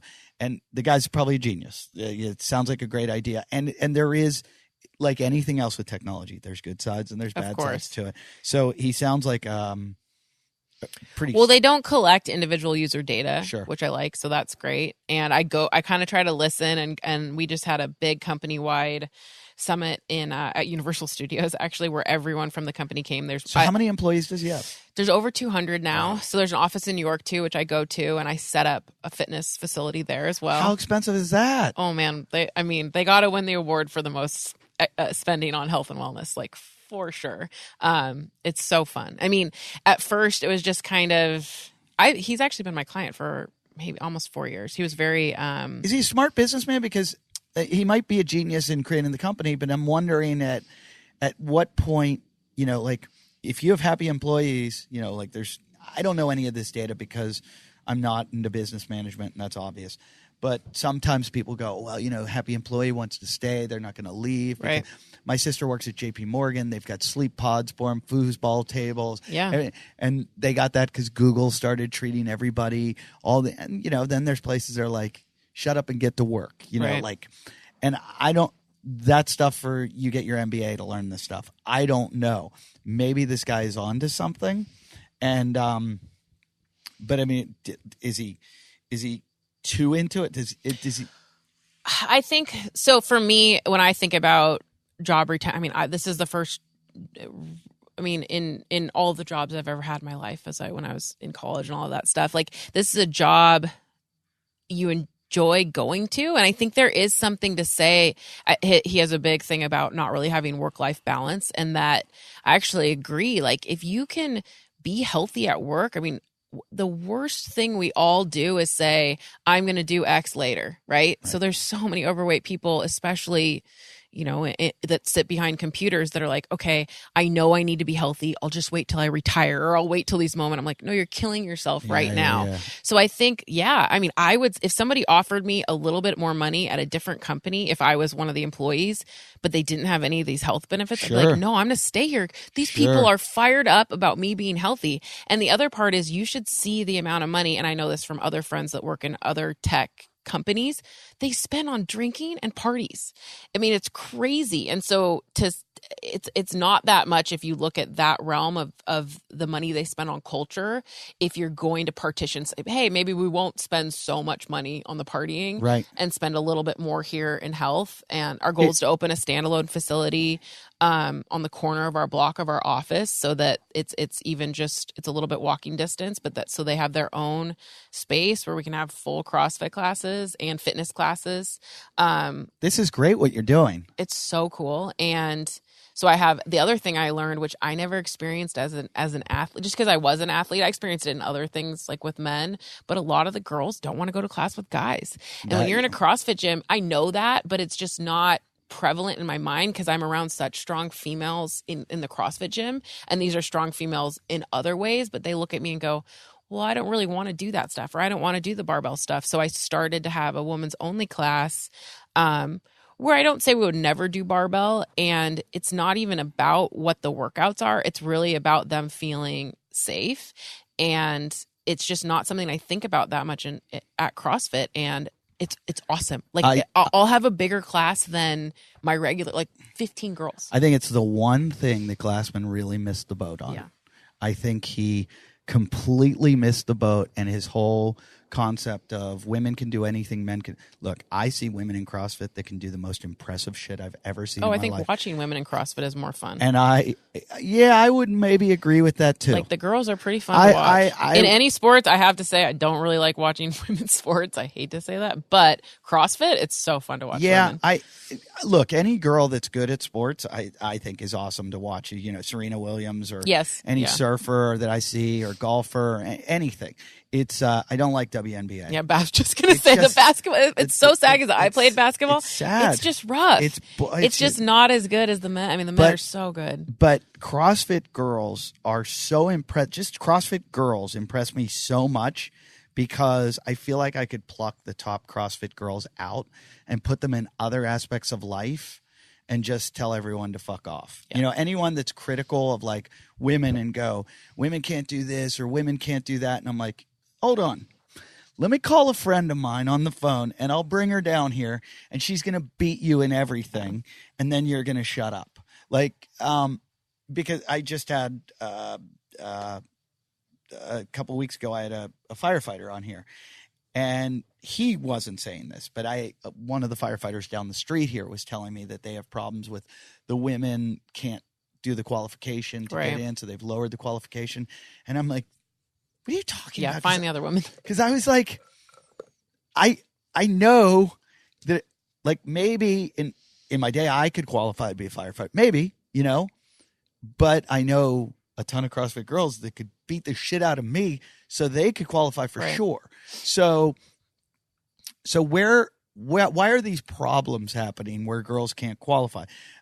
So these girls are badass, but what I was getting to, there are a sect of women, many, and probably the vast majority, that still have this mentality of, like you said, I don't want to work out with men. I don't want to do the barbell. I feel like Glassman just lost the that bulky opportunity. thing is rough. You know, you have a girl walk into the gym and they're like, you look great, but I just don't want to look like, you know, and they move your hand around your body and you're like, oh God. They do that to you? I mean, not as much to me, but some of the other girls that are just really jacked, you know, and I look at them and go, good luck. You're never going to look like that. Like, that chick works so hard. You're never going to look like that. What are you talking about? Yeah. Good luck. You know how much protein and you have to intake for that? It's always an overweight person too. And it's mind-blowing. I'm like, really? Like, that's what you're going to say? Plus, also, any girl that looks jacked, they stop working out for like 3 weeks. Yes. And it's usually right after the workout. They've got a too, pump. You know? They've got, you know, like that. There's a difference. And I always say that when people are like, look at this girl. She looks like a man. I go, yeah, send her on vacation for 3 weeks and you're going to really like the way she looks in a bathing suit. And it's, trust me, you're going to like that a lot better than some overweight girl. So it's just brutal. Yeah. And it's changing, but it's still brutal. Who was the CrossFitter? It was one of the girls, one of the games athletes posted it was an Instagram and it was like, here's me on the same day. Here's the lighting. Here's the pump. Here's the difference. And, you know, we're all getting this just bad idea in our heads of like what people are and what they aren't. But I'm just fascinated though by this company and this like concept because it's everything I believe in too of like happiness and wellness. And, well, you were asking about him and obviously you've got to be. Is he a hardcore CrossFitter? No, I mean, he's really into it. Yeah. We used to train like 2 hours every morning and so I would have to like force him to rest. I'm like, I'm not going to see you. Yeah. Like you have to rest. He loves competition. Like he just like, I think originally he just wanted other people to work out with, That's you know, hilarious. like I just want, he like loves that. He like wants to see, you know, people going head to head, I think. And then it evolved into what it is now where it's I'm in a different place. I'm the director of health and wellness. Like it went from me coaching some classes and, you know, keeping the majority of my job at Paradiso to really transitioning to heading this and trying to figure out where it's going to go in the next 2 years. Like how far can we push this? Can we find data? You know, I know Khalip is doing a lot of this stuff in NorCal. He's the only other person I've really found that's using CrossFit and corporate wellness, but I have people, data scientists. I have the fittest data scientists in the world. I can hands down tell you that. And they are deadlifting 450 pounds. And they are the difference between, it's been exactly 1 year that I've worked with. This is HQ and then New York is their own office. And then there's some remote offices as well. But I've worked with the people at HQ for a year now. And I mean, a girl just got her first pull up yesterday. I mean, it is so cool to see. And what percentage of them are still doing it? It's hard because there's more where it was a startup and now it's a speed up. So they're hiring like this. My classes are full. So about 6-7 months ago, I was kind of, you know, and what time do they work out? Right now we just have an 8 a.m. and then 1 p.m. and a 7 p.m., but it's from noise complaints, of course, which is the classic CrossFit issue. We used to have more classes than that. And then we go down the street to another gym right now for our midday class. So they come in the morning. Do they have showers there? Yeah, we have 2 showers. It's amazing. Yeah. No, they come in. How nice is the gym? It's small, but it's really nice. I mean, he's like black everything. He's one of those like only black outfits, so everything's rogue, everything's really nice. And the new gym that we're gonna get is about 2,500 square feet, and I have no doubt that it'll be very nice, like very, very. That's well. awesome. So it's always fun, especially to outfit a gym with some money. Yeah. So the new gym will be where that's the standalone. It'll be a standalone on the same block of their gym. They're in Santa Monica. So once you have some data, I never know what to say. Once you have that, are your plans to take this, to other companies and say, look, I've proven this with this, and I think that's his. I mean, going back to like what he's thinking, I think that's part of what we're thinking, like together. Like, okay, like how can we show other companies what corporate wellness should look like? And like I'm starting a Whole30 challenge next week. We're starting we just finished a big competition. We're starting another competition in a couple of weeks. Like it's to show them, a lot of companies have outside trainers come in and train fitness classes. They build a facility out, but I'm there. I'm an employee, so I'm also doing one-on-ones. I'm also talking to girls about eating disorder issues, about That's all great. this.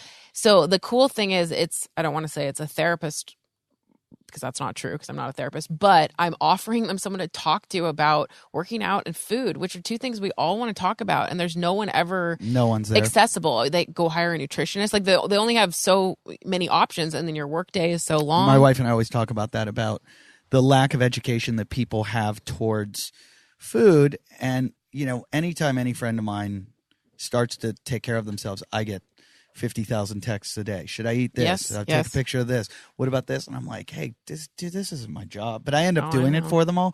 And I'm sure you get it a lot more than I do. But imagine having like over 100 people all the time. Like, what do I eat? What do I eat? Oh my God. And teaching them about the protein thing was unreal. Like just teaching them, hey, try to eat your body weight in protein. Which is grams. next to impossible. I keep trying to do that. But like that was so mind blowing. We just did our biggest challenge, which was over 100 people split up into 5 teams. I had employees captain the teams, and the winners got to go to the Ultimate Hawaiian Trail Run in Kauai. Oh, awesome! So we just went. You went and did it? Yeah. How was it? It's so fun. It's like it's so fun. I would like to do it. I've heard it's like just so hard. Super kid friendly. Oh, it's hard, but you'll be fine. Aren't you training for like this crazy thing? I ran 20 yesterday. And No. It's so cool, and it's beautiful because what I like about it is it's not like a Spartan race or any of those races where it's there's names everywhere. And how many people did you take? They dig a trail. Like if the trail is there for you for that day. 20. Oh, that's Hawaii. Wow. Yeah, dude, it's so cool. Did you work out at Paradiso's gym? Yeah, there? so I brought him there. We did a class, and then we did the trail run. So we did work out while we were there, and a very diverse group of 20 people won. And I think the challenge we lost over 100 people. It was like the average person lost 7 pounds of fat and gained 4 pounds of muscle. Over 100 people. It's super cool. And that was in 12 weeks. And that was over a summer. That's what's great with the DEXA scan is that you have all that data. But you said someone was like gaming it. So the DEXA scan looks at compartments. And the problem is it can't see water. So if you fill your stomach with a dense food, it will read it as muscle. I don't think it's so extreme that, and it even says this on the deck. So if you go to the FAQs, for any normal person, you're just thinking, I'm going to do the exact same things both times because I want an accurate read.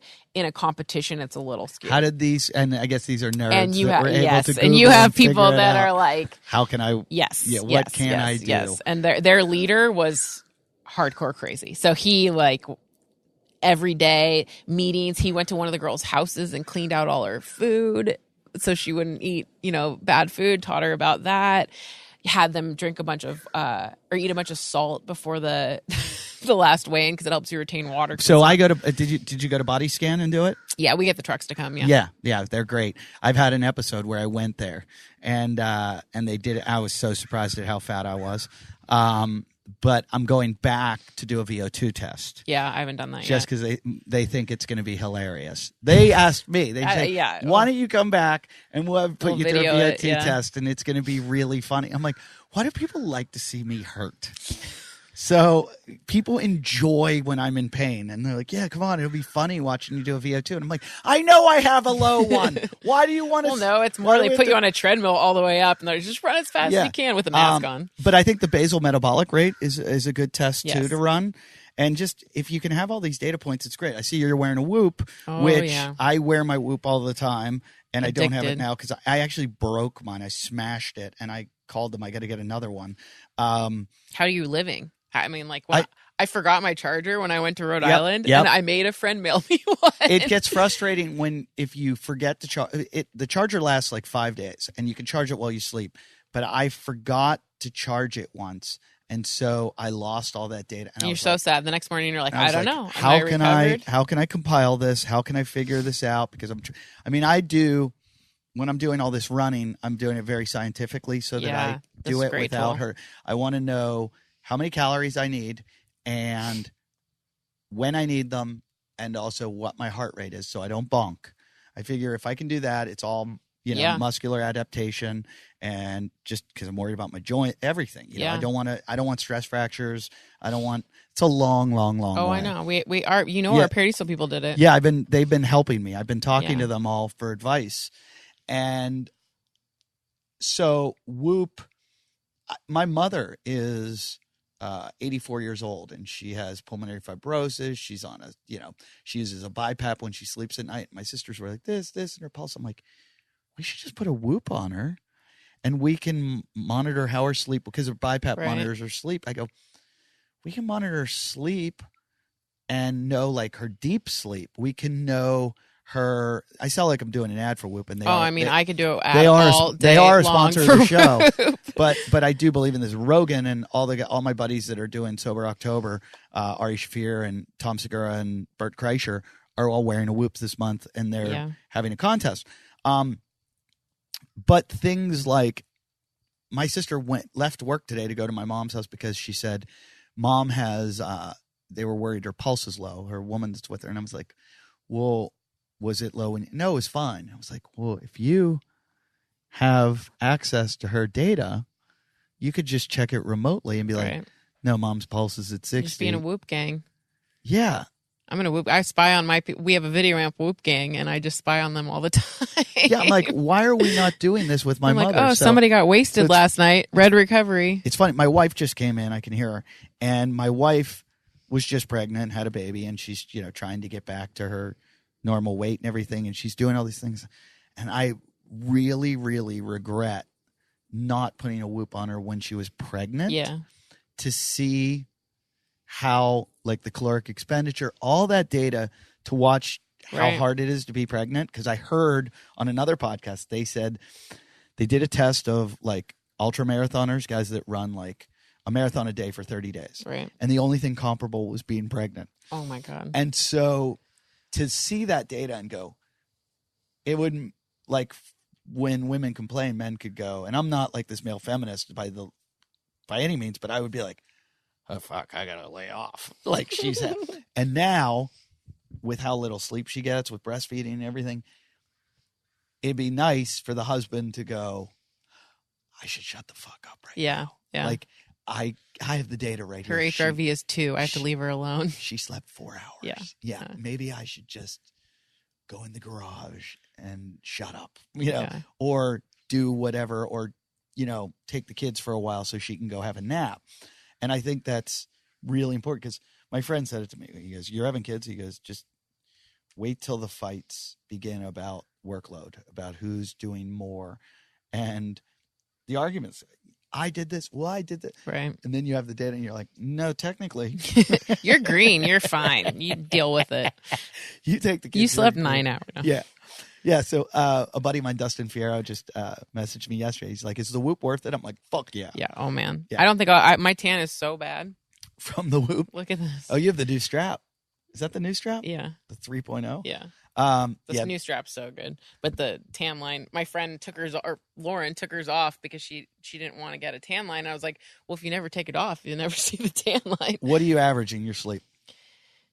Hours? Yeah. 7. That's great. Yeah, I'm usually 7. Fuck. Well, I make up for it. To be fair, I make up. I'm 6 on a weekday, and then I make up on the weekends usually. I usually can tell I'm about to get sick, and I'll try to get more sleep. I'll do about 5, and that's true. I started Dylan Farr, who helps me out with my nutrition, recommended me taking liposomal vitamin C, and I now only take it if I'm traveling or if I haven't slept a lot. Right. And with these long runs, like yesterday, I'll do. There's probably something out there like it's a crow. They're barking at a crow, or raven. What is that? Good job. Yeah, you scared it. The long runs, I'll like dose on the vitamin C to just really keep because you're suppressing your immune system so much doing this shit. But the Whoop is it's like life changing. Oh, I know. When I didn't know my data for like 2 days, I was like, I just can't. I can't deal with it.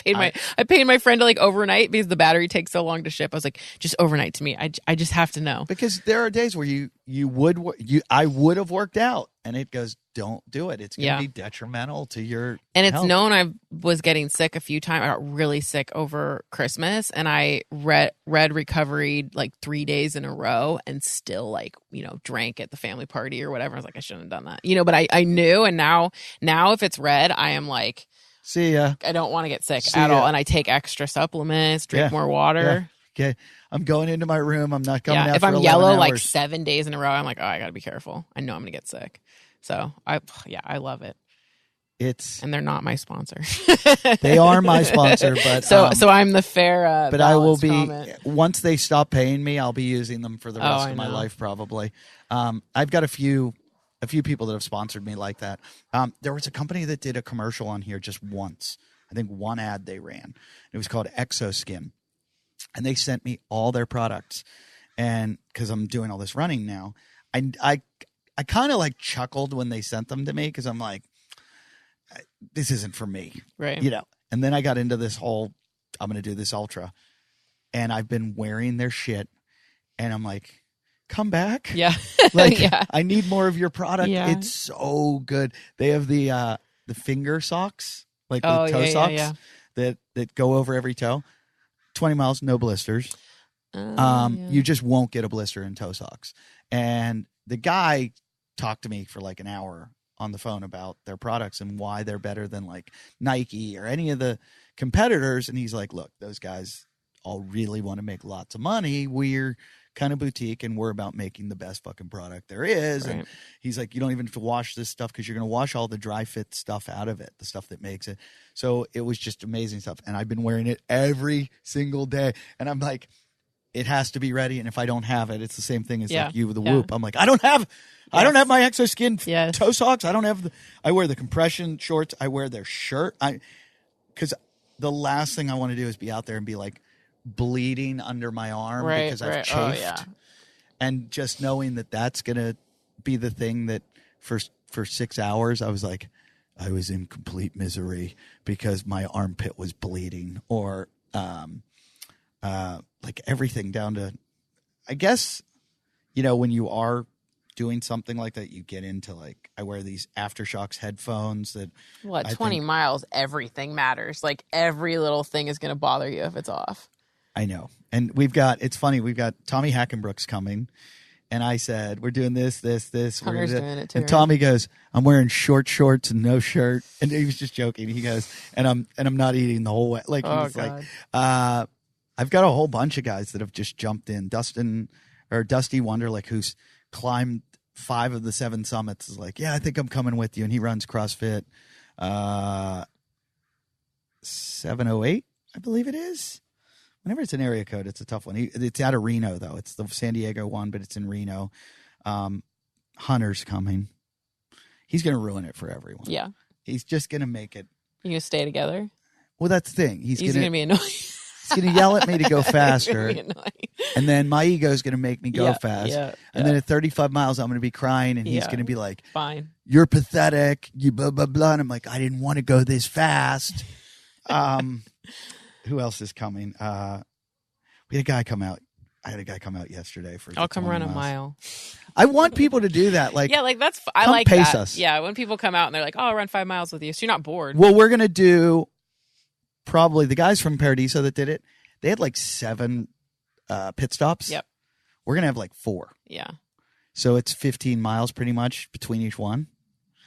And I think 15 is when you start to get like angry. Yeah. You know, like that's so you go 15 and you're like, the world's going to end. Oh, break. Then 15. But then getting up again. Oh. Well, that's why I didn't want to go like they went like 7 miles, 7 miles, 7 miles, Yeah. and always had a break. And that's just I mean, one of the guys got rhabdo. Fuck! Fuck!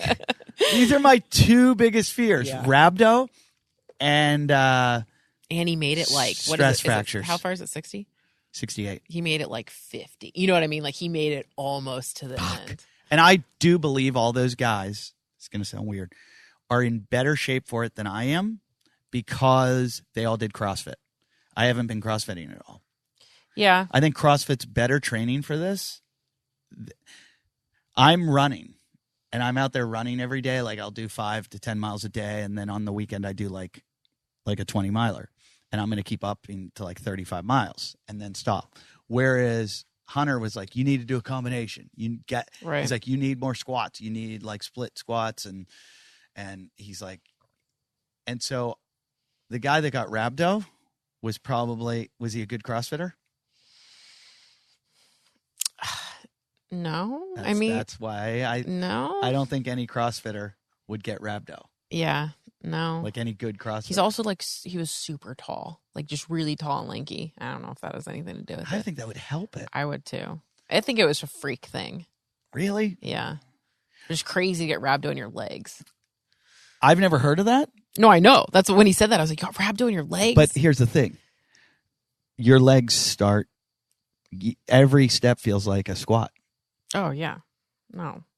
I had to run, I ran a marathon where my feet got blisters at like mile 13. And it felt like I was running on nails. Yeah, For blisters are the worst thing. They can ruin 13, everything. For the whole rest There's of the a book in there that I have about feet that somebody recommended I buy. I think Gary Reinhold told me to buy it.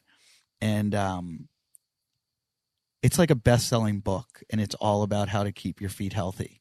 Yeah. And about blisters and how it's to the same deal thing with as your them. hands and pull-ups. When Yeah. people tear their hands, I'm like, oh, you have an injury. Like that, like you can't do anything. You can't use the bar. You can't weight lift. I used to say that on the show. That's for an years. injury. When people showed it as a badge of honor, Yeah. I'm like, no, you're out. Yeah, like you broke your arm. Like what are you talking You're about? out.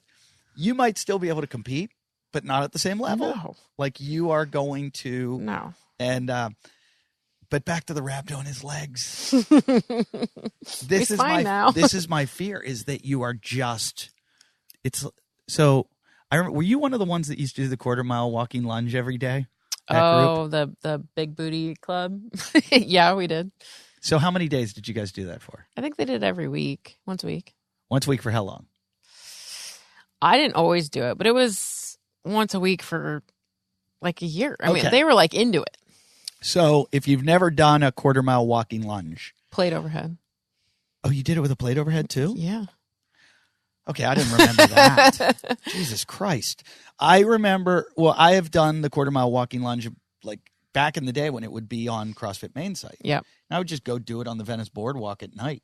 Yep. I remember the first time going, this is going to be easy. And about 100 yards in, I went, this is the worst workout I've ever done. And so I would equate the 400 mile or this 68 mile run to a 1 mile walking lunge. Yeah. So that's how I see that you could get right. I did 1,000 air squats once. I was fucked up for like just. Oh my We were. God. I mean, this was back when you tore your hands. You're like, yeah, I tore my hands, like 2010. But we stood in a circle and we did 1,000 air squats, and I was just not okay. Yeah, because after 300 in Murph, the next week you're sore. Whole Yeah. week. And I mean, volume anything. I don't. Yeah, wanna so do. that's how you're going to. So the volume, that's what I'm afraid of, rhabdo. And I'm also, how bad did he get rhabdo? Did they have to rush him to the hospital? I feel like he went to the hospital. Oh, fuck. Yeah, I feel like he definitely went to the hospital. God damn I mean, it. at that point, you're so dehydrated too. Like you're like, yes, take me to the hospital and fill me Well, with that's fluids. where I'm being so strategic, like with O2 recovery drink or Yeah. Salt. I was just talking to my friend that sells coconut water, and I'm like, I got to see research on how much coconut water I want to drink Right. while I'm doing it, how much sodium pills I'm going to take it. Like I'm doing all the research because I'm like, I feel like if I fuel myself and I keep my heart rate at a certain level, I'll make What it. pace are you guys gonna go? So 21-minute mile pace would get us there in 24 hours. Okay. I've been training at about a 15-minute mile pace. And, sometimes I'm running like 10-minute miles. Right. And then you're going up these. You're hiking. You go up hills like that. Yeah. I would prefer that because then I'm not just running straight. That's what I like about it. It changes all the time. And once you get up to the top of a big hill, you're like, I hope I don't see a big hill again. And then you're downhill for a while, and then you're like, I hate downhills. Yeah. And then it's straight, and you're like, oh God, I can't wait for a hill. And and I think the fact that we have a good group going, it'll be fun and funny. And but if people want to come pace us, if you want to go from a checkpoint to a checkpoint, Yeah, I think that's a good idea. you want to do a 15-mile with us? Oh my God. I was thinking like 5. I just want people to come train with me. They can. My friend that came yesterday, he's like, I'm going to do this. And I, like the first 3 miles, we left at 4 a.m, so it's pitch black. Right. And I was like, you need to go home. Like, you're not. Right. But then I was like, I need you here, though, in the dark. God. It's so scary in the dark. Oh, yeah. Every crop of rocks, you're like, there's a mountain lion I'm right telling there. you, you said something about pythons, and now I'm just terrified. Did I say that on the show? Yes. Okay. The fireman told me there's tons of rattlesnakes here. I've seen maybe 10 since I've lived, not even since I've lived here. Not even, and I've only seen I see a lot of the babies, which are the scary ones, but a couple really big ones.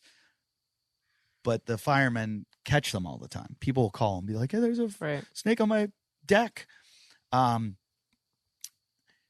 This fireman told me he got a python.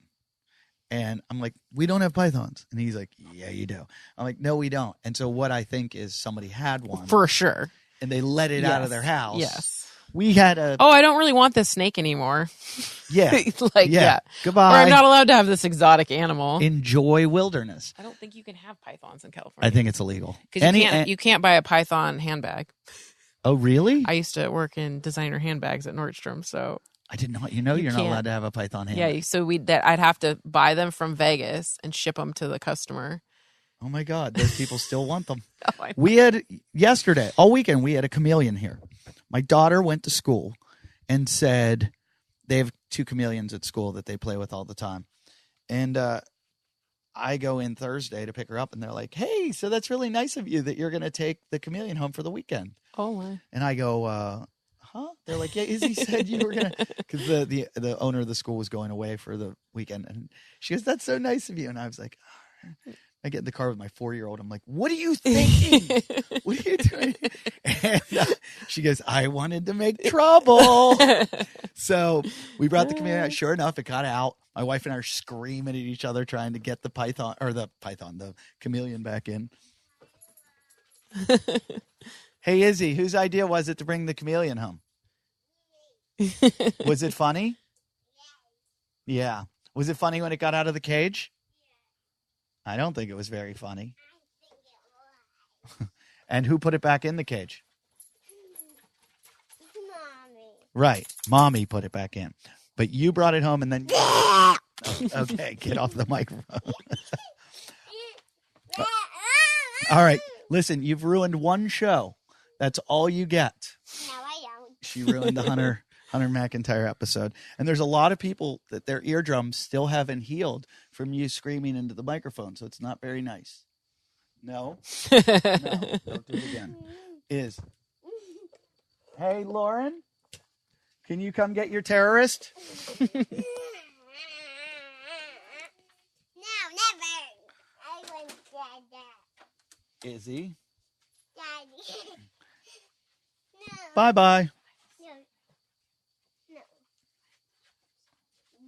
Daddy. Hello. Okay, I'm pressing pause until...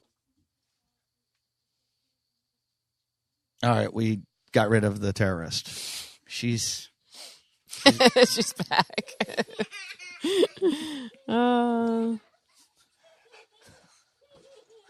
You thought that was funny, didn't you? All right. I think Mommy wants you. Watch this. Do you want a timeout? Okay. Well, then you're going to go back to Mommy.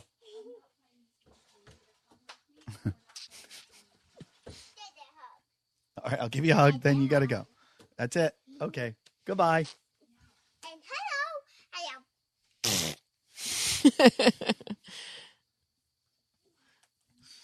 Yeah, she ruined an episode with Hunter. Like we were driving up this house. My wife was like dying, and I was like, I'll take her with me.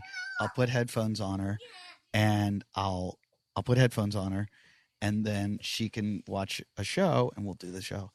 We're driving up the hill to his house. He lives on this like mountain, it's the craziest, weirdest place in the world. It's a long drive up the mountain. And we're almost there, and she goes, Dad, I'm gonna ruin the show. And I go, what? She goes, I have a whistle in my pants. And she goes, I'm gonna pull it out in the middle of the show. That's pretty good. And yeah, it would be if she didn't tell the person that runs the show. That's so funny. I was like, you shouldn't have told me. You should have just done it. It would have been awesome. Yeah. But then she screamed at everything. So, well, you're very welcome to come on any part of we're leaving at 1 a.m. We're going to be, it goes right by here, and we'll be done at hopefully by, I don't know, hopefully by I want to get done before it gets dark again. Yeah. Because it's like 6 hours in the dark or 5 hours in the dark, and then it gets dark at 5 ending p.m. in like the sad darkness is hard too. Oh, just with my rhabdo. Yeah, with the last couple of miles, like, oh, this is brutal. And I didn't build up enough. I mean, definitely did not. I didn't do enough training. When is it? To run November 22nd. Oh, you still, it's not terribly close. 6 weeks. Yeah. It's just, like you said, you're doing all this research to figure out how to program. I read about ultra programming, and everybody's got a different theory. Different too. And everybody is different. And I'm going, what's too much? What's too little? Right. And I go on, I get comments from Hunter every day going, you're doing too much. And I'm like, I'm not you. Right, I'm not 27 years old and can do this. So there is this big guessing game. And again, the guy that got rhabdo, how old was he too? No, he was young. Yeah. He was like 20. He's young, like 26. I'm definitely going to die. There's also cliffs. That's what someone does. The guy, I'll show you a video when I'm done. The guy was he had the trekking poles, and I don't use trekking poles, but I probably will on the day of. I would. That'll make a huge difference. Huge. Well, they say they take I saw something like 30% off, and I'm just worried about my knees. So I'm especially for the downhill. I'm going to use them on the downhills. I just can't picture Tommy Hackenbrook using trekking poles. Is he training? I feel like he's going to get rhabdo. Oh, because he's so muscular. Well, no, just because he probably is just CrossFit training. Maybe probably thinks he can just do it. Hunter's like a freak. Yeah, Hunter can run. Hunter's just a freak. Yeah. Tommy, I look at his training sometimes on Instagram, and he'll be like, hey, I'm getting close to breaking a 5-minute mile. Like, that's his goal right now. Oh, yeah. So he's running, and he's like, all his workouts look like CrossFit workouts. And I'm like, hey, I just did 20 miles. Is that? And I keep thinking they all know something I don't know. That's my fear. No, because it's the biggest thing is your feet and your joints need to train the distance. Like, that's the thing is they're probably all fit enough to go for 24 hours of running. It's their body's not going to be able to keep up. I think I'm fit enough to do that. My body, my knees and my feet wouldn't keep up. Yeah, because I find no matter... You're getting that impact. Whatever the distance is that I do, it hurts at the end. Right. Like my knee. And so it's like I'm building that adaptation where it's like, okay, we can handle this. We can handle this. We can handle this. And now that I used to always redline. Right.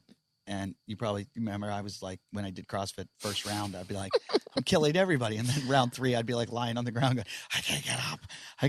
Now I've learned to just pace myself and keep myself in. I'm doing Brian McKenzie's mouth breathing, or I keep my mouth shut. Nasal breathe. And when I start opening my mouth, it's such a good indicator to go, slow the fuck down. Right. Because you are going anaerobic again. So, yeah, you're very welcome to come. Anybody wants to get involved, message me at wadcastpodcast@yahoo.com. I don't know. The thing, I'm raising money for a charity, and the only reason I did that, I mean, one, I think it's great, and I wanted to do something for the firemen that fought the fire here.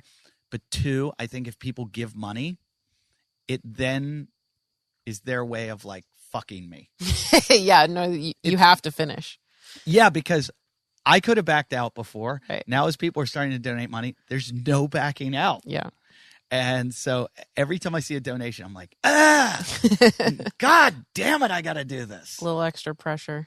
How did they all look after they did it? The 5 guys that went. The 5 guys that went to what? The Paradiso guys. Oh, they, you know what? They trained for an Ironman later, and they looked physically different more after that, I think, because they spent so much time like in the pool and the bike and stuff. They came back in, I think, I think one guy came back in that week. And then John Marino, who's like the best runner of that group and's done a bunch of Ironmans, he's a really big runner, was like fine.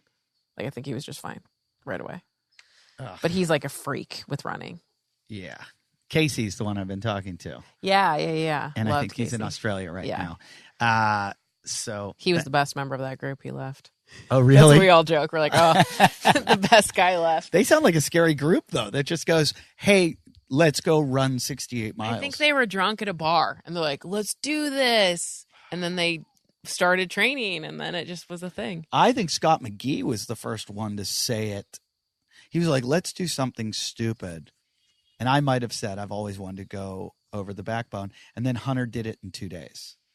Hunter took a break of sleeping for 10 hours. Oh. And he's like, yeah, it's doable.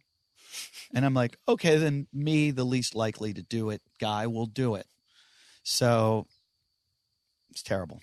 But I think your corporate wellness thing is awesome. Just before we go, I wanted to talk about, I like to watch politics as kind of a hobby.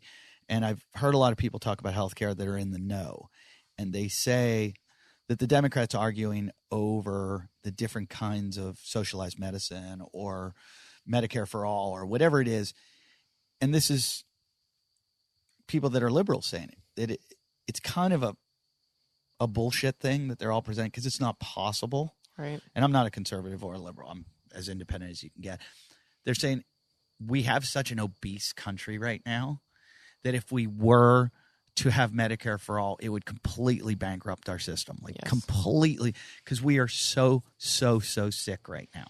Like everyone is, and we need to figure out a way to stop that. And that is by doing things like you're doing. We need to be more proactive, and we can't worry about the reactive now. It's too late. Right. We have to be more proactive and figure out ways to make people healthy, make people eat better.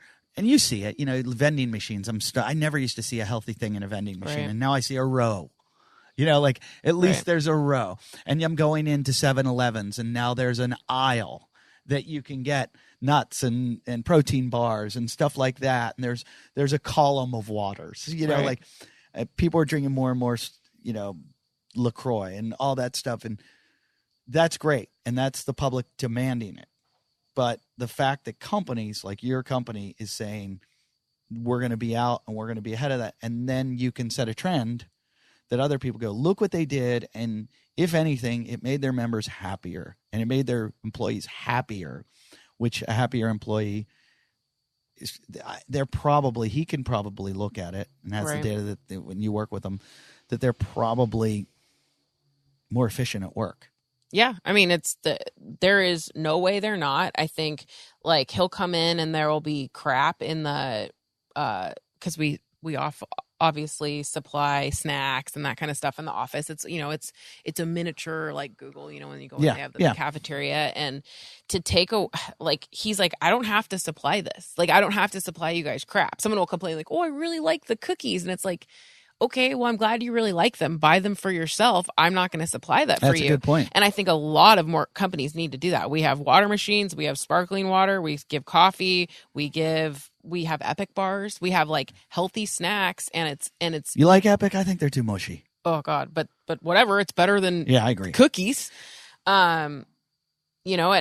and when there's candy in there, it's like, what is this? And Yeah. I'm able to say, what is this? Who Yeah, brought yeah, this yeah. in? And I think realizing that's not food and you don't deserve that. And nobody needs that. Right. That realization is mind blowing. And I think having access to the people, again, like I was saying before, like I have access to people that would never have walked into a CrossFit gym. They would have never talked to me about health and wellness. And I suddenly get to impact their lives. And that is, I mean, Do you say it's CrossFit to them, or do you just use another term? I've stopped saying. At the beginning, it was CrossFit. The programming is still very CrossFit. We call it, it's now Video Amp Fitness is our name. It's what? Video Amp is the name of the company. So Video Amp Fitness, VA Fitness is our name. So his company is called Video Amp? Yes. And then he has his own. Wow. we're going to start the gym name will be VA Fitness. And then we have t-shirts and stuff that have that. And that will be what we'll be promoting and pushing. I actually agree that I don't want to scare people away with the word CrossFit. I personally still think it's the best way to gain muscle, lose fat, look your best, but it's going to take time for me to convince everyone of that. Like for me, I'm like, I can do one CrossFit class a day, have and look the way I do and feel good. And that's all I'm doing. And I'm eating right. Like that's, and the weight training just makes such a big difference and convincing more and more girls that they won't need to starve themselves to be lean. Yeah. It just, I don't starve myself. Yeah. I eat like a lot of food I eat like 3,000 calories every day. Yeah. And I feel good. I have energy. So convincing them of that, which a lot of them now believe in. And before we'd have a challenge and then we'd have a huge dip in attendance. And now every morning I wake up it feels so good. Every morning I wake up full class, 10 people in, 10 to 12 people in my morning class, full every single day. There's no challenge right now. This morning I had, every squat rack full. So it's amazing that they've really adopted like, oh, I want to keep doing this. Before it was a requirement of the challenge. Now it's something that I'm going to keep doing. Yeah. So it's just, now it's about reaching out to, like you're saying, the people that are afraid, the people that may be a little bit more overweight or scared to come, maybe scared they won't be able to do class and letting them know like, hey, it's all scalable. I just want you to move. And just keep trying to teach them how to eat. Nobody knows how to eat. It's crazy. People are scared, and if you're not in a corporate environment, you don't understand it. The reason I understand it, I do a lot of corporate shows where I'll perform for a company, or a company will rent out a comedy club, or they bring a big group to a comedy show, and that's always a nightmare for a comedian because it's hard to get laughs because these people spend so much time with each other. If they laugh at something that's a little off color or something, then they're going to be judged by the other people in their group, and they just don't want that kind of judgment all the time. HR issues, employee True. issues. And so they're very worried about that.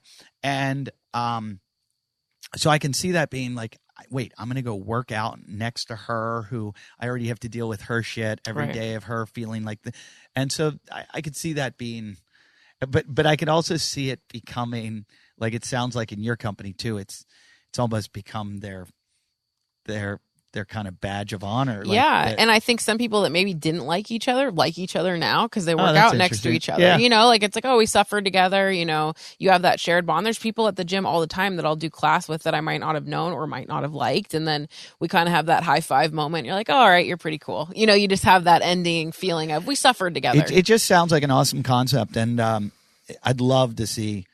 I hope it's like my friend Bobby with this stratosphere. I hope that you guys can accrue some kind of data that you can then show. At the very least, other people can learn from you and do it, but hopefully you can expand it and do it in other places so you can make all the cash from it and be the next Greg Glassman and fly me around in your private jet. Sounds good. Can people find out about this from you? Is there any way? Yeah, it just, of course, my Instagram's JASuver, and then my email is jessicasuver@VideoAmp. And then our website, videoamp.com has, like, we did a really nice video. We have a blog and a video from the Kauai Challenge where we filmed them all competing at a CrossFit out when we had a summit where everybody came in and did CrossFit. A lot of people that had never done CrossFit before. So it's a really cool video. And there's a lot of information on like people's transformations. We did a before blog and kind of an after the end of the challenge, and there's pictures and stuff. So it's pretty cool. That's awesome. I'm so glad you're doing that. It sounds like such a great thing. And this has been so much fun. Thank you for coming up having me. To the deep, deep woods. Yes, I'll try not to get eaten by pythons on the way home. Did you go to the PCH? Yeah, it was Yeah. beautiful. You I got a mean, nice- God, yeah. I know I was jealous the whole time. My It's like, wife, this is my so wife nice. would complain sometimes. She'd be in traffic on the way home from where my kid went to school, and she'll be like, "Oh my God, I'm sitting in like an hour of traffic," and I go, "Look, Yeah, left." you're looking at the ocean and palm trees. Yeah, I know. I go. It's so People vacation here. Yeah. They spend like Yeah. a whole year of working so that they can come here.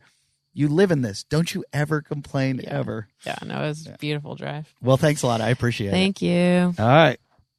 Thanks for listening, guys. You know what to do. Go to iTunes, rate, review, comment, and go to eddieif.com. Find out all my dates. Come out and see me live.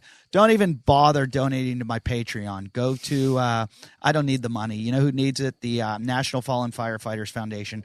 So go to eddieif.com or wadcastpodcast.com, and you can find all the links to donate for our the Wadcast Ultra, where we're going 68 miles across the Backbone Trail in under 24 hours, hopefully. Donate some money, and it goes to those families that have lost loved ones in the line of duty. Thanks a lot. See you next week.